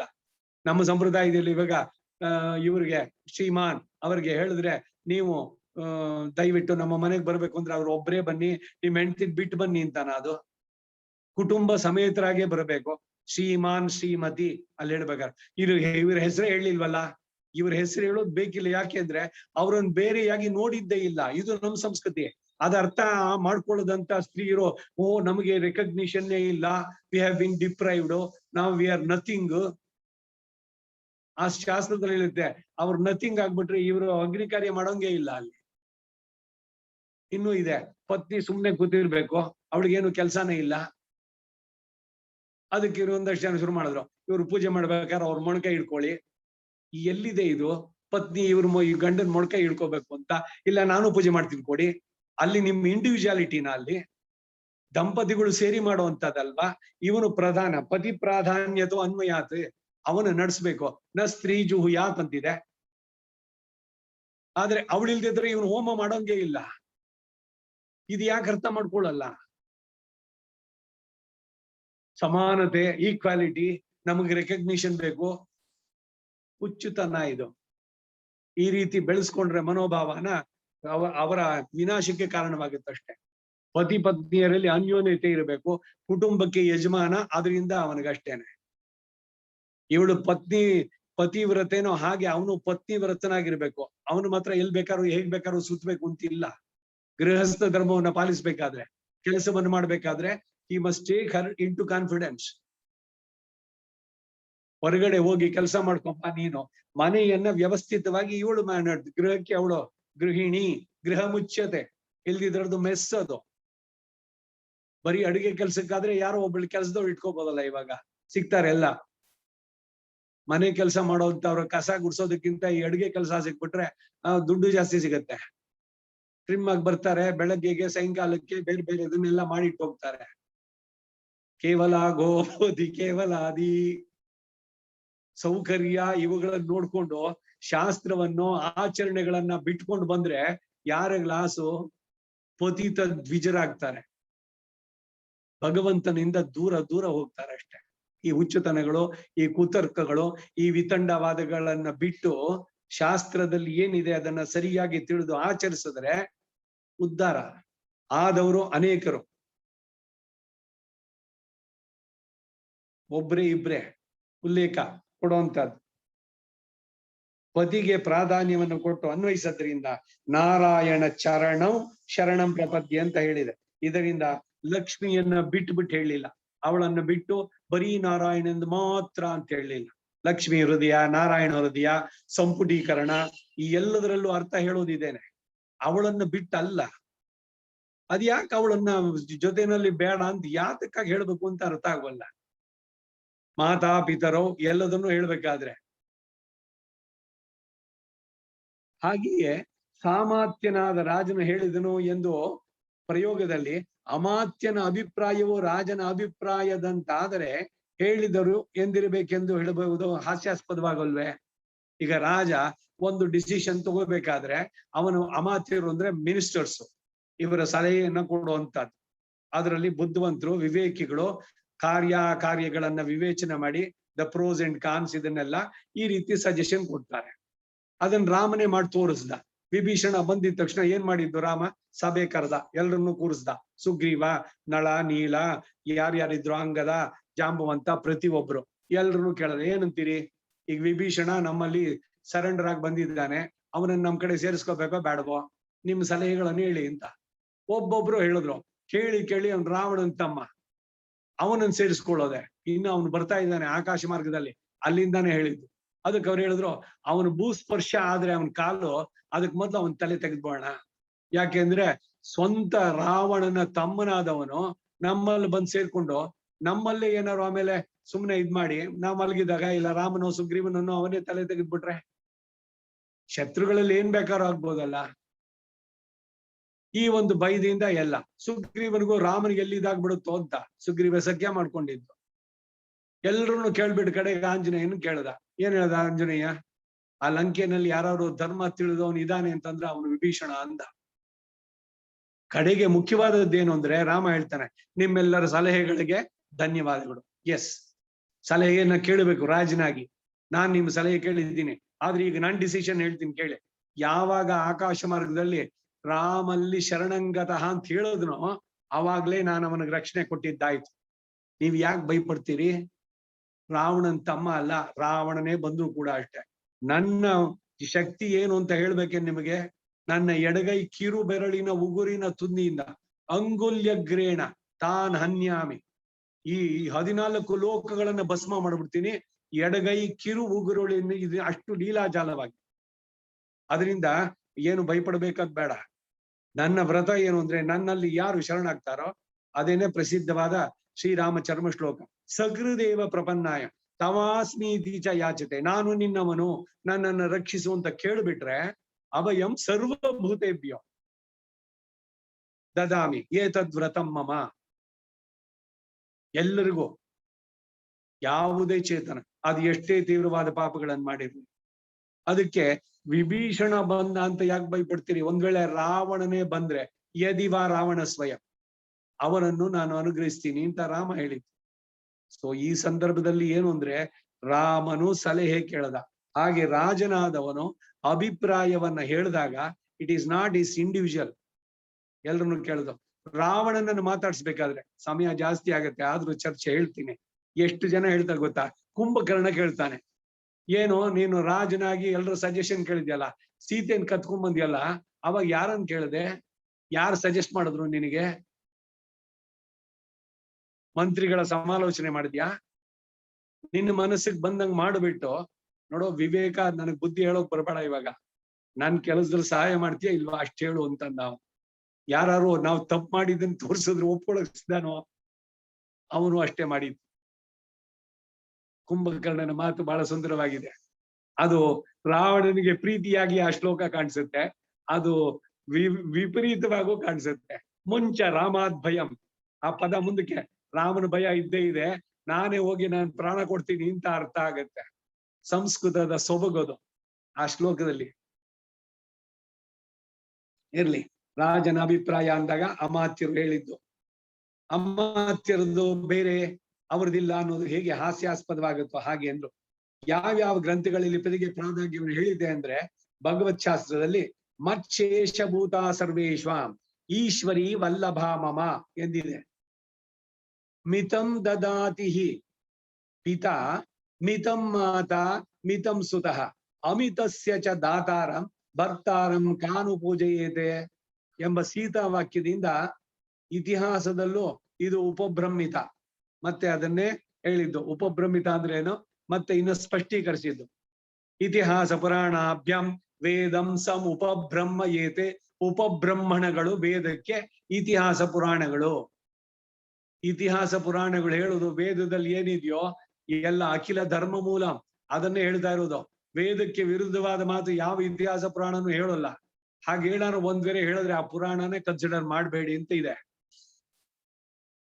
ಹೀಗೆ ಗ್ರಂಥಗಳಲ್ಲಿ ಪ್ರತಿಪಾದಾನ್ಯ ಬೋಧಿತಗಳಾದ ಅನೇಕ ಪ್ರಮಾಣಗಳು ಉಂಟು. ಅಪಹಾಸ್ಯ ಹೇಗೆ ಅಂದ್ರೆ, ಲಕ್ಷ್ಮಣ ವಿಶಿಷ್ಟ ರಾಮಭದ್ರ ಆಗತಃ ಎಂಬ ವಾಕ್ಯದಲ್ಲಿ ಪೂರ್ವಪಕ್ಷಿಯು ಇಬ್ಬರು ಬಂದಿದ್ದರೆ ಆಗತಃ ಎಂಬುದು ತಪ್ಪು, ಆಗತೌ ಎಂದು ಇರಬೇಕು ಎಂದ್ರೆ ಹೇಗೆ ಅಪಹಾಸ್ಯವಾಗುತ್ತೋ ಹಾಗೆ ಇಲ್ಲೂ ಕೂಡ ಚರಣೌ ಎಂದಿರು ಕೂಡೋದು ಚರಣಾನ್ ಎಂದಿರತಕ್ಕದ್ದು ಎಂಬುದು ಕೂಡ ಅಪಹಾಸ್ಯವಾಗತ್ತೆ.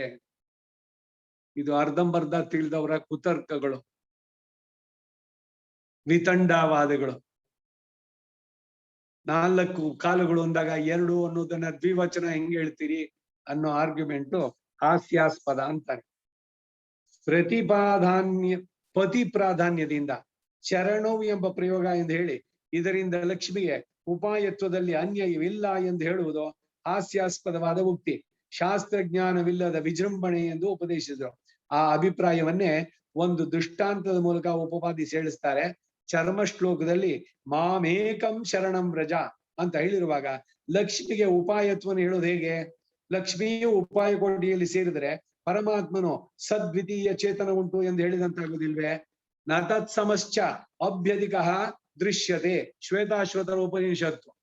ಅರ್ಜುನ ಇದರಲ್ಲಿ 11ನೇ ಅಧ್ಯಾಯದಲ್ಲಿ ನತ್ವತ್ಸಮೋಸ್ತ್ಯಭ್ಯಧಿಕ ಕುತೋನ್ಯೋ ಲೋಕತ್ಯೇ ಪ್ರತಿಮ ಪ್ರಭಾವ ತಸ್ಮಾತ್ ಪ್ರಣಮ್ಯ ಪ್ರಣಿದಾಯ ಗಾಯಂ ಪ್ರಸಾದ ಯೇಷಾಂ ಅಹಮೀಶಮಿಡ್ಯಂ ಪಿತೇವ ಪುತ್ರಸ್ಯ ಸಖೇವ ಸಖ್ಯೋ ಪ್ರಿಯಾ ಪ್ರಿಯಾ ಯಾರ್ಹಸಿ ದೇವ ಸೋಢಂ ಇತಿ ಶ್ಲೋಕತ್ರಯೋದಿತ ಜ್ಞಾನಿ ನಮ್ಮಾಂ ಕುರುಷ್ವ ಅಂತ ಆ 3 ಶ್ಲೋಕನ ರಾಮಾನುಜ ಶರಣಾಗತಿದಲ್ಲಿ ಸೇರುತ್ತೆ.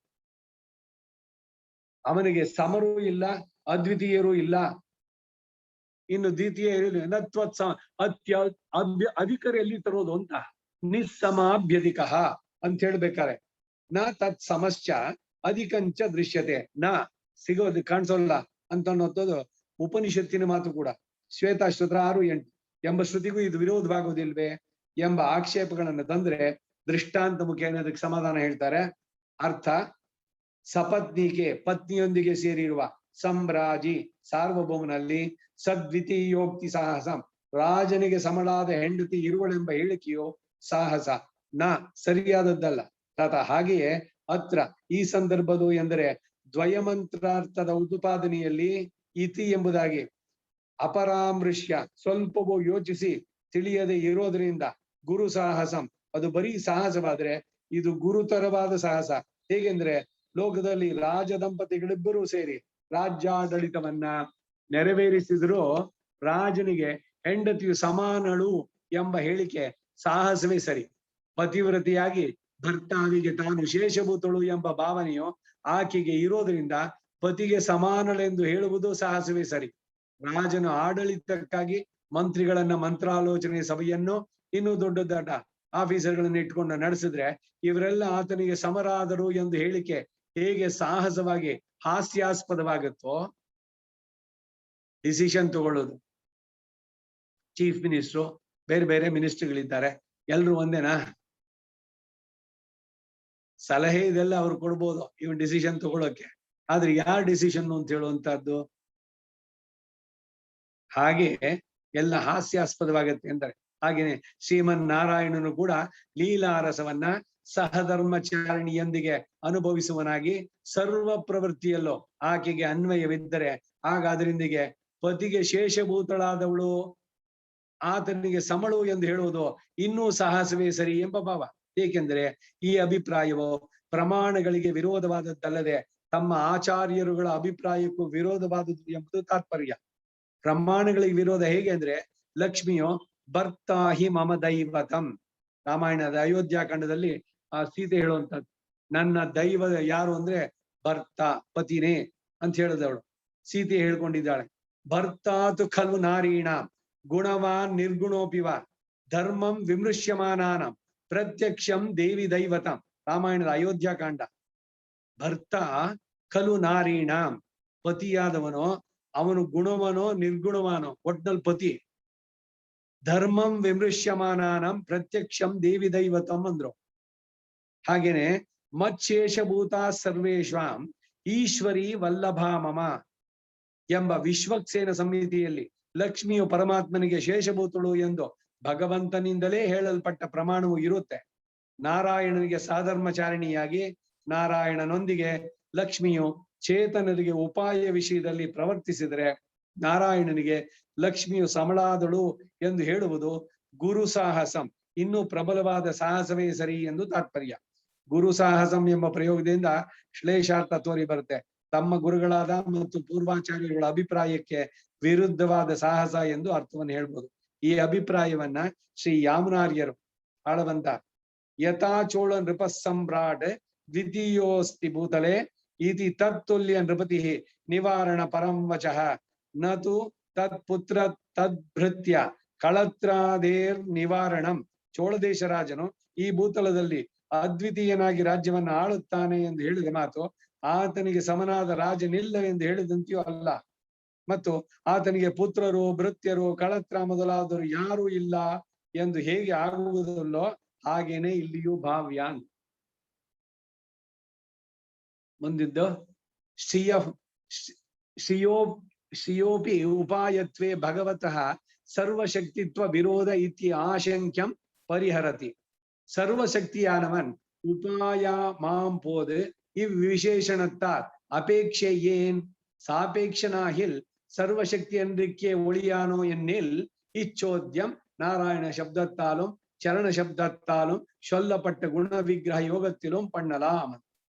ಲಕ್ಷ್ಮಿಯು ಅಪೃಥಕ್ ಸಿದ್ಧ ವಿಶೇಷಣವಾಗಿ ನಾರಾಯಣನೊಂದಿಗೆ ನಿತ್ಯ ಯೋಗವನ್ನು ಹೊಂದಿ ಆತನ ಸಹಧರ್ಮಚಾರಿಣಿಯಾದ್ದರಿಂದ ಲೀಲಾರಸಾನುಗುಣವಾಗಿ ಸೃಷ್ಟಿ ಮೊದಲಾದ ಸರ್ವ ಲೀಲಾ ವಿಭೂತಿಯ ಪ್ರವರ್ತಿಗಳಲ್ಲೂ ಹಾಗೆಯೇ ಚೇತನನಿಗೆ ಉಪಾಯಭೂತಗಳಾಗಿರುವುದರಲ್ಲೂ ಕೂಡ ಅನ್ವಯ ಉಂಟು ಎಂದು ಇಲ್ಲಿ ಹೇಳಲ್ಪಟ್ಟಿತು. ಅಪೃಥಕ್ ಸಿದ್ಧ ವಿಶೇಷಣಕ್ಕೆ ಇಂತಹ ಉಪಾಯತ್ವವನ್ನು ಹೇಳುವುದು ಸರಿಯಿಲ್ಲವಾದರೆ ಅಪೃಥಕ್ ಸಿದ್ಧ ವಿಶೇಷಣಗಳಾದ ಕಲ್ಯಾಣ ಗುಣಗಳೂ ಕೂಡ ನಿಷ್ಪ್ರಯೋಜನಗಳಾಗಿ ಅದ್ವೈತಿಯ ಹಾಗೆ ನಿರ್ವಿಶೇಷ ಬ್ರಹ್ಮಕ್ಕೆ ಮಾತ್ರವೇ ಶರಣ್ಯತೆಯನ್ನು ಹೇಳಬೇಕಾಗುತ್ತೆ. ಲಕ್ಷ್ಮಿಯೊಂದಿಗೆ ಸೇರಿದವನಾಗಿಯೇ ನಾರಾಯಣನ ಉಪಾಯ ಅಂದ್ರೆ ಕಲ್ಯಾಣ ಗುಣಗಳಿಂದಲೂ ಸೇರಿದವನಾಗಿಯೇ ಉಪಾಯನೆಂದು ಹೇಳಬೇಕಾಗುತ್ತದೆ ಎಂದು ತಾತ್ಪರ್ಯ. ಈ ಅಭಿಪ್ರಾಯವನ್ನೇ ಮುಂದೆ ಸ್ಫುಟವಾಗಿ ತಿಳಿಸ್ತಾರೆ. ಲಕ್ಷ್ಮಿಗೂ ಉಪಾಯತ್ವ ಉಂಟು ಅಂದ್ರೆ ಭಗವಂತನ ಸರ್ವಶಕ್ತಿತ್ವಕ್ಕೆ ವಿರೋಧ ಎಂಬ ಶಂಕೆಗೆ ಪರಿಹಾರ. ಸರ್ವಶಕ್ತಿಯಾನವನ್, ಸರ್ವಶಕ್ತಿಯುಳ್ಳಂತ ನಾರಾಯಣನು ಉಪಾಯ ಮಾಂ போது ಉಪಾಯವಾಗುವಾಗ ವಿಶೇಷಣತ್ತ ಈ ಅಪೃಥಕ್ ಸಿದ್ಧ ವಿಶೇಷಣಗಳಾದ ಲಕ್ಷ್ಮಿ. ಅಪೃಥಕ್ ಸಿದ್ಧ ಅಂದ್ರೆ ಹೇಳಿದಿನಲ್ಲ ಅನೇಕ ಬಾರಿ, ಸಪರೇಟ್ ಆಗಿ ಇಟ್ ಕೆನಾಟ್ ಎಕ್ಸಿಸ್ಟ್. ಈಗ ಬಣ್ಣ, ಬಿಳಿಯ ಬಣ್ಣ ಅದು ಸಪರೇಟ್ ಆಗಿ ತೋರಿಸಿ, ಗೋಡೆನೋ ಪಂಚನೋ ಬೆಳಗಿದೆ ಅಂತ ಹೇಳ್ಬೇಡಿ. ಹಾಲು ಬೆಳಗಿದೆ, ಹಾಲು ಬೇಡ, ಬಣ್ಣ ತೋರಿಸಿ ನಮಗೆ. ಹಾಲು, ಗೋಡೆ, ಪಂಚೆ ಇವ್ ಯಾವ್ದು ಬಿಳಿ ಪದಾರ್ಥಗಳಿದೆಯೋ ಅದನ್ನ ತೋರಿಸ್ಬಿಟ್ಟು ಹೇಳ್ಬಾರ್ದು. ಬರೀ ಬಣ್ಣವನ್ನು ತೋರಿಸಿ. ಸಾಧ್ಯವೋ? ಈ ಬಿಳಿ ಬಣ್ಣ ಆ ಒಂದು ವಸ್ತುವಿನ ಜೊತೆಗೆ ಇದ್ರೇನೆ ಅದು ಸಪರೇಟ್ ಆಗಿ ಇರೋದಕ್ಕೆ ಸಾಧ್ಯವಿಲ್ಲ. ಅರ್ಥವಾಗುತ್ತಲ್ಲ? ಇದಕ್ಕೆ ಅಪೃಥಕ್ ಸಿದ್ಧ ವಿಶೇಷಣ ಅಂತ. ಪೃಥಕ್ ಸಿದ್ಧವಾದದ್ದು ಬೇರೆ. ಈಗ ಛತ್ರಿ ಒಬ್ಬ ಹಿಡ್ಕೊಂಡಿದ್ದಾನೆ, ಛತ್ರಿ ಜೊತೆ ಹೋಗ್ತಾ ಇದ್ದಾರಲ್ಲ ಅವರು ಅಂತ. ಆ ಛತ್ರಿ ಯಾವಾಗ್ಲೂ ಅವ್ನ್ ಗಂಟ್ಕೊಂಡೇ ಇರುತ್ತ. ಮನೆಗೆ ಹೋಗಿದ ತಕ್ಷಣ ತೆಗೆದಿಡ್ತಾನೆ. ಅದು ಅಪೃಥಕ್ ಸಿದ್ಧ ವಿಶೇಷಣ ಅಲ್ಲ. ಛತ್ರಿ ಜೊತೆಗೆ ಇದ್ದಾಗ ಅವನು ಛತ್ರಿಯಾನ್, ಛತ್ರಿಯನ್ನ ಛತ್ರಿಯನ್ನ ಪಡೆದಿರೋವನು ಅಂತ ಹೇಳ್ಬೋದು. ಈಗ ಬಳಸ್ತಾ ಇದ್ದಾರೆ ಪಾಯಸವನ್ನ. ಸ್ವಾಮಿ ಕೊಳಂಬು ಸ್ವಲ್ಪ ಬನ್ನಿ, ಅಥವಾ ಪಾಯಸ ಕಣ್ಣುಮ್ ಸ್ವಾಮಿ ಪಂಚೋ, ಅವ್ರ ಹೆಸರೇ ಕಣ್ಣುಮ್ದ. ಆ ಬಕೆಟ್ ಹಿಡ್ಕೊಂಡಾದಾಗ ಅವ್ರ ಕಣ್ಣುಮ್ದು ಅಂತ ಹೇಳಿ ಅನ್ವಯ ಸರಿ. ಅದು ಬಿಟ್ಟ ಮೇಲೆ ಪಾಯಸ ಸಪರೇಟ್ ಆಗಿ ಇಡ್ಬೋದು. ಹಾಗೆ ಬಿಳಿ ಬಣ್ಣನ ತೆಗೆದು ಬೇರೆ ಕಡೆ ಇಟ್ಬಿಟ್ಟು ಇದು ಬರೀ ಪಂಚೆ ಬಿಳಿ ಅಲ್ಲ ಅಂತ ಹಾಗೆ ಏನಾದ್ರು ಮಾಡ್ಲಿಕ್ಕಾಗತ್ತೋ? ಅಪೃಥಕ್ ಅಂತಂದ್ರೆ ಏನು ಅಂದ್ರೆ ಸಪರೇಟ್ ಆಗಿ ಎಕ್ಸಿಸ್ಟ್ ಆಗೋಕ್ ಸಾಧ್ಯವೇ ಇಲ್ಲ ಅಂತ. ಅಹಲಗಿಲ್ಲೇ ನಿರವಿಮೆನ್ನೆ, ಒಂದು ಕ್ಷಣವು ನಾನು ಅಗಲಿರ್ಲಾರೆ ಆ ಪಾಶುರದಲ್ಲಿ ಹೇಳ್ಬೇಕಾದ್ರು ಅಷ್ಟೇ. ಎಷ್ಟರ ಮಟ್ಟಿಗೆ ಆ ಜೊತೆಗಿದೆ ನೋಡಿ ಅಪೃಥಕ್ ಸಿದ್ಧ ವಿಶೇಷಣ ಅನ್ನೋದು ಮಹಾಲಕ್ಷ್ಮಿಗೆ. ಲಕ್ಷ್ಮಿ ಅಪೇಕ್ಷೆ ಏತಕ್ಕೆ?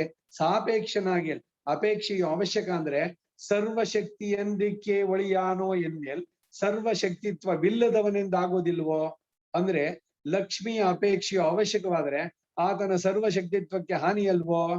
ಇಚ್ಛೋದ್ಯಂ, ಈ ಪೂರ್ವ ಪಕ್ಷವನ್ನ, ಈ ಅತಿವಾದವನ್ನ ನಾರಾಯಣ ಶಬ್ದತ್ತಾಲೋಂ, ನಾರಾಯಣ ಶಬ್ದದಿಂದಲೋ ಚರಣ ಶಬ್ದತ್ತಾಲೋಂ, ಚರಣ ಶಬ್ದದಿಂದಲೂ ಹೇಳಲ್ಪಟ್ಟಂತಹ ಗುಣ ವಿಗ್ರಹ ಯೋಗತ್ತಿಲೋಂ, ಕಲ್ಯಾಣ ಗುಣಗಳ ಯೋಗದಲ್ಲಿಯೋ ದಿವ್ಯ ಮಂಗಳ ವಿಗ್ರಹದ ಯೋಗದಲ್ಲಿಯೂ ಸಹ ಮಾಡಬಹುದು.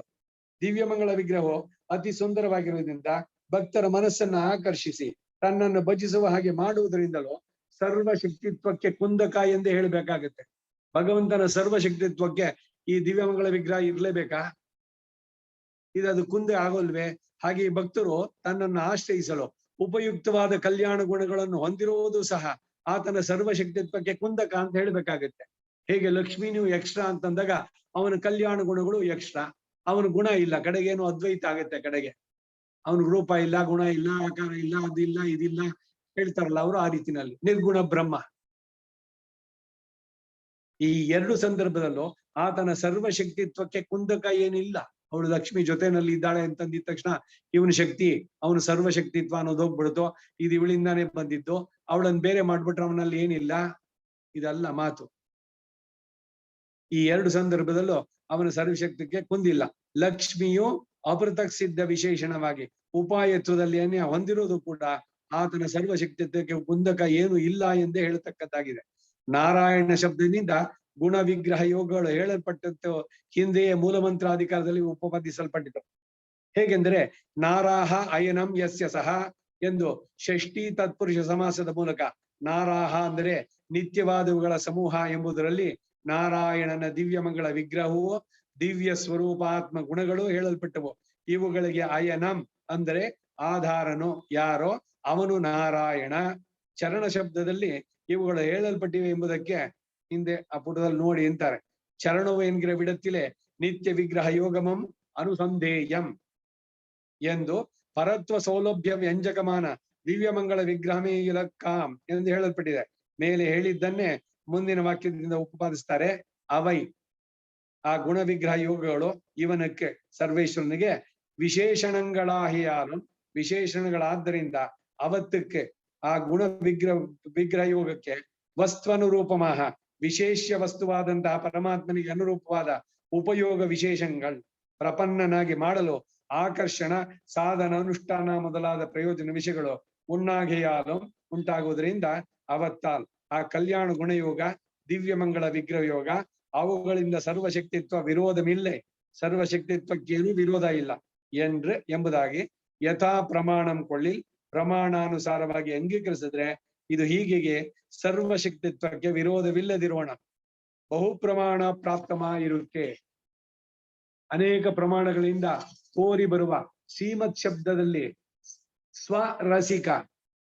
ಸ್ವಾರಸಿಕ ವಿಶೇಷಣ ಭಾವಮಾನ ಬಹು ಸ್ವಾರಸ್ಯ ಅರ್ಥಗರ್ಭವಾದಂತಹ ವಿಶೇಷಣ ಭಾವವಿರುವ ಪತ್ನಿ ಸಂಬಂಧತ್ತಿಲೋ ಪತ್ನಿಯಾದ ಲಕ್ಷ್ಮಿ ಸಂಬಂಧದಲ್ಲೋ ಸಮಾನ. ಕಲ್ಯಾಣ ಗುಣಗಳು ಹೇಗೋ ಹಾಗೆ ಲಕ್ಷ್ಮಿಯು ಅವನಿಗೆ ಅಪೃತಕ್ ಸಿದ್ಧ. ಪರಮಾತ್ಮನ ಸ್ವರೂಪ, ಆತ್ಮಗುಣ ಯೋಗ ಏನು, ಆತನ ದಿವ್ಯಮಂಗಳ ವಿಗ್ರಹ ಯೋಗ, ಇವುಗಳ ವಿಶೇಷಣ ಆಗಿರೋದ್ರಿಂದ ಪ್ರಸನ್ನನಾಗುವುದಕ್ಕೆ ಇವು ತುಂಬಾ ಸಹಕಾರಿ ಎಂದು ನೀವು ಒಪ್ಪಿಕೊಂಡು ಅದರಿಂದ ಪರಮಪುರುಷನ ಸರ್ವಶಕ್ತಿಗೇನು ತೊಂದರೆ ಇಲ್ಲ ಅಂದ್ರೆ, ಹಾಗೆ ಲಕ್ಷ್ಮಿಯು ವಿಶೇಷಣ ಅಂತ ಹೇಳೋದರಲ್ಲಿ ವಿಶೇಷವಾಗಿ ಸ್ವಾರಸ್ಯ ಅರ್ಥವೂ ಉಂಟಾಗುತ್ತೆ. ಅದು ಅಲ್ಲದೆ ಆತನ ಸರ್ವಶಕ್ತಿತ್ವಕ್ಕೆ ಏನೊಂದು ವಿರೋಧ ಇಲ್ಲ. ಕಲ್ಯಾಣ ಗುಣ ಯೋಗವನ್ನ, ದಿವ್ಯಮಂಗಳ ವಿಗ್ರಹ ಯೋಗವನ್ನ ತಿಳಿಸುವ ಬಹು ಪ್ರಮಾಣಗಳುಂಟು. ಅಂದ್ರೆ ಲಕ್ಷ್ಮಿಯೂ ನಾರಾಯಣನಿಗೆ ವಿಶೇಷಣ ಎಂದು ಹೇಳುವ ಪ್ರಮಾಣ ಬಾಹುಳ್ಯವೂ ಉಂಟು ಮತ್ತು ಆ ವಿಶೇಷಣ ಭಾವದಿಂದ ಬಹು ಸ್ವಾರಸ್ಯ ಅರ್ಥಗಳು ಉಂಟು. ಹೀಗಾದ ನಂತರ ಆ ಗುಣಯೋಗ, ದಿವ್ಯಮಂಗಳ ಯೋಗ ಇವುಗಳಿಂದ ಸರ್ವಶಕ್ತಿತ್ವಕ್ಕೆ ಕುಂದುಕ ಇಲ್ಲ ಅಂತ ಒಪ್ಪಿಕೊಂಡ್ರೆ, ಲಕ್ಷ್ಮಿಯು ನಿತ್ಯ ಯೋಗದಿಂದಲೂ ಸರ್ವಶಕ್ತಿತ್ವಕ್ಕೆ ಏನೊಂದು ಕುಂದುಕವಿಲ್ಲ ಎಂದು ಯಾಕೆ ಒಪ್ಪಿಕೊಳ್ಕೊಡುದು? ಅವುಗಳು ವಿಶೇಷಣಗಳಾದ್ರೆ ಲಕ್ಷ್ಮಿಯೂ ವಿಶೇಷಣ ಎಂದು ಒಪ್ಪಲು ಅಭ್ಯಂತರ ಏನೂ ಇಲ್ಲ ಎನ್ನುವುದು ಭಾವ ಅಂದ್ರು. ಈ ಜಾಗದಲ್ಲಿ ನಿಲ್ಸ್ಕೊಂಡಿರೋಣ. ಕವಿತಾರ್ಕಿಕ ಸಿಂಹಾಯ ಕಲ್ಯಾಣ ಗುಣಶಾಲಿನೇ ಶ್ರೀಮತೆ ವೆಂಕಟೇಶಾಯ ವೇದಾಂತ ಗುರವೇ ನಮಃ. ವಾದಿದ್ವಿಪ ಶಿರೋಭಂಗ ಪಂಚಾನನ ಪರಾಕ್ರಮಃ ಶ್ರೀಮಾನ್ ವೆಂಕಟನಾಥಾರ್ಯ ಚಿರಂ ವಿಜಯತಾಂ ಭುವಿ. ವಾದಗಳು, ಪ್ರತಿವಾದ ಇವುಗಳಿಂದ ಏನು ಅಂದ್ರೆ ಬಹಳ ಸ್ಪಷ್ಟವಾಗಿ ನಿಷ್ಕರ್ಷಿಯಾಗಿ ಹೇಳಬೇಕಾದ್ರೆ ಇದೆಲ್ಲ ಬೇಕು. ಏನೇನ್ ವ್ಯೂಸ್ ಇದೆ ಅದಕ್ಕೆ. ಅವರನ್ನು ಖಂಡಿಸೋದು, ಇವರನ್ನ ನಿಂದಿಸೋದು ಉದ್ದೇಶ ಅಲ್ಲ. ಇದನ್ನ ವೇದಾಂತ ದೇಶಿಗರು ಆ ಪರಮತ ಭಂಗ ಕೃತಿಯನ್ನು ಬರಿಬೇಕಾದ್ರೆ ಬಹಳ ಸ್ಪಷ್ಟವಾಗಿ ಹೇಳಿದ್ದಾರೆ. ಅವನು ದಿವ್ಯಮಂಗಳ ವಿಗ್ರಹಯುಕ್ತ, ಸರ್ವಶಕ್ತ. ಅವನು ದಿವ್ಯಮಂಗಳ ವಿಗ್ರಹಕ್ಕೂ ಅವನು ಸರ್ವಶಕ್ತಿತ್ವಕ್ಕೂ ಏನು ತೊಂದರೆ ಏನಿಲ್ವಲ್ಲ. ಹಾಗೆ ಅವನು ಲಕ್ಷ್ಮೀ ವಿಶಿಷ್ಟನಾಗಿದ್ದಾನೆ. ಅದರಿಂದ ಅವನು ಸರ್ವಶಕ್ತಿತ್ವಕ್ಕೂ ಕೂಡ ಏನು ಕುಂದಕ ಇಲ್ಲ ಅನ್ನೋದನ್ನ ಬೇಕಾದಷ್ಟು ಉದಾಹರಣೆಗಳಿಂದ ಇಲ್ಲಿ ತಿಳಿಸಿ ಹೇಳ್ತಾರೆ. ಕವಿತಾರ್ಕಿಕ ಸಿಂಹಾಯ ಕಲ್ಯಾಣ ಗುಣಶಾಲಿನೇ ಶ್ರೀಮತೆ ವೆಂಕಟೇಶಾಯ ವೇದಾಂತ ಗುರವೇ ನಮಃ. ವಾದಿದ್ವಿಪ ಶಿರೋಭಂಗ ಪಂಚಾನನ ಪರಾಕ್ರಮಃ ಶ್ರೀಮಾನ್ ವೆಂಕಟನಾಥಾರ್ಯ ಸ್ಥಿರಂ ವಿಜಯತಾಂ ಭುವಿ. ಶ್ರೀಮತೆ ನಿಗಮಾಂತ ಮಹಾದೇಶಿಕಾಯ ನಮಃ. ಸರ್ವಂ ಶ್ರೀ ವಾಸುದೇವಾರ್ಪಣಮಸ್ತು. ನಮಸ್ಕಾರ ಮಾಮ. ನಮಸ್ಕಾರಂ.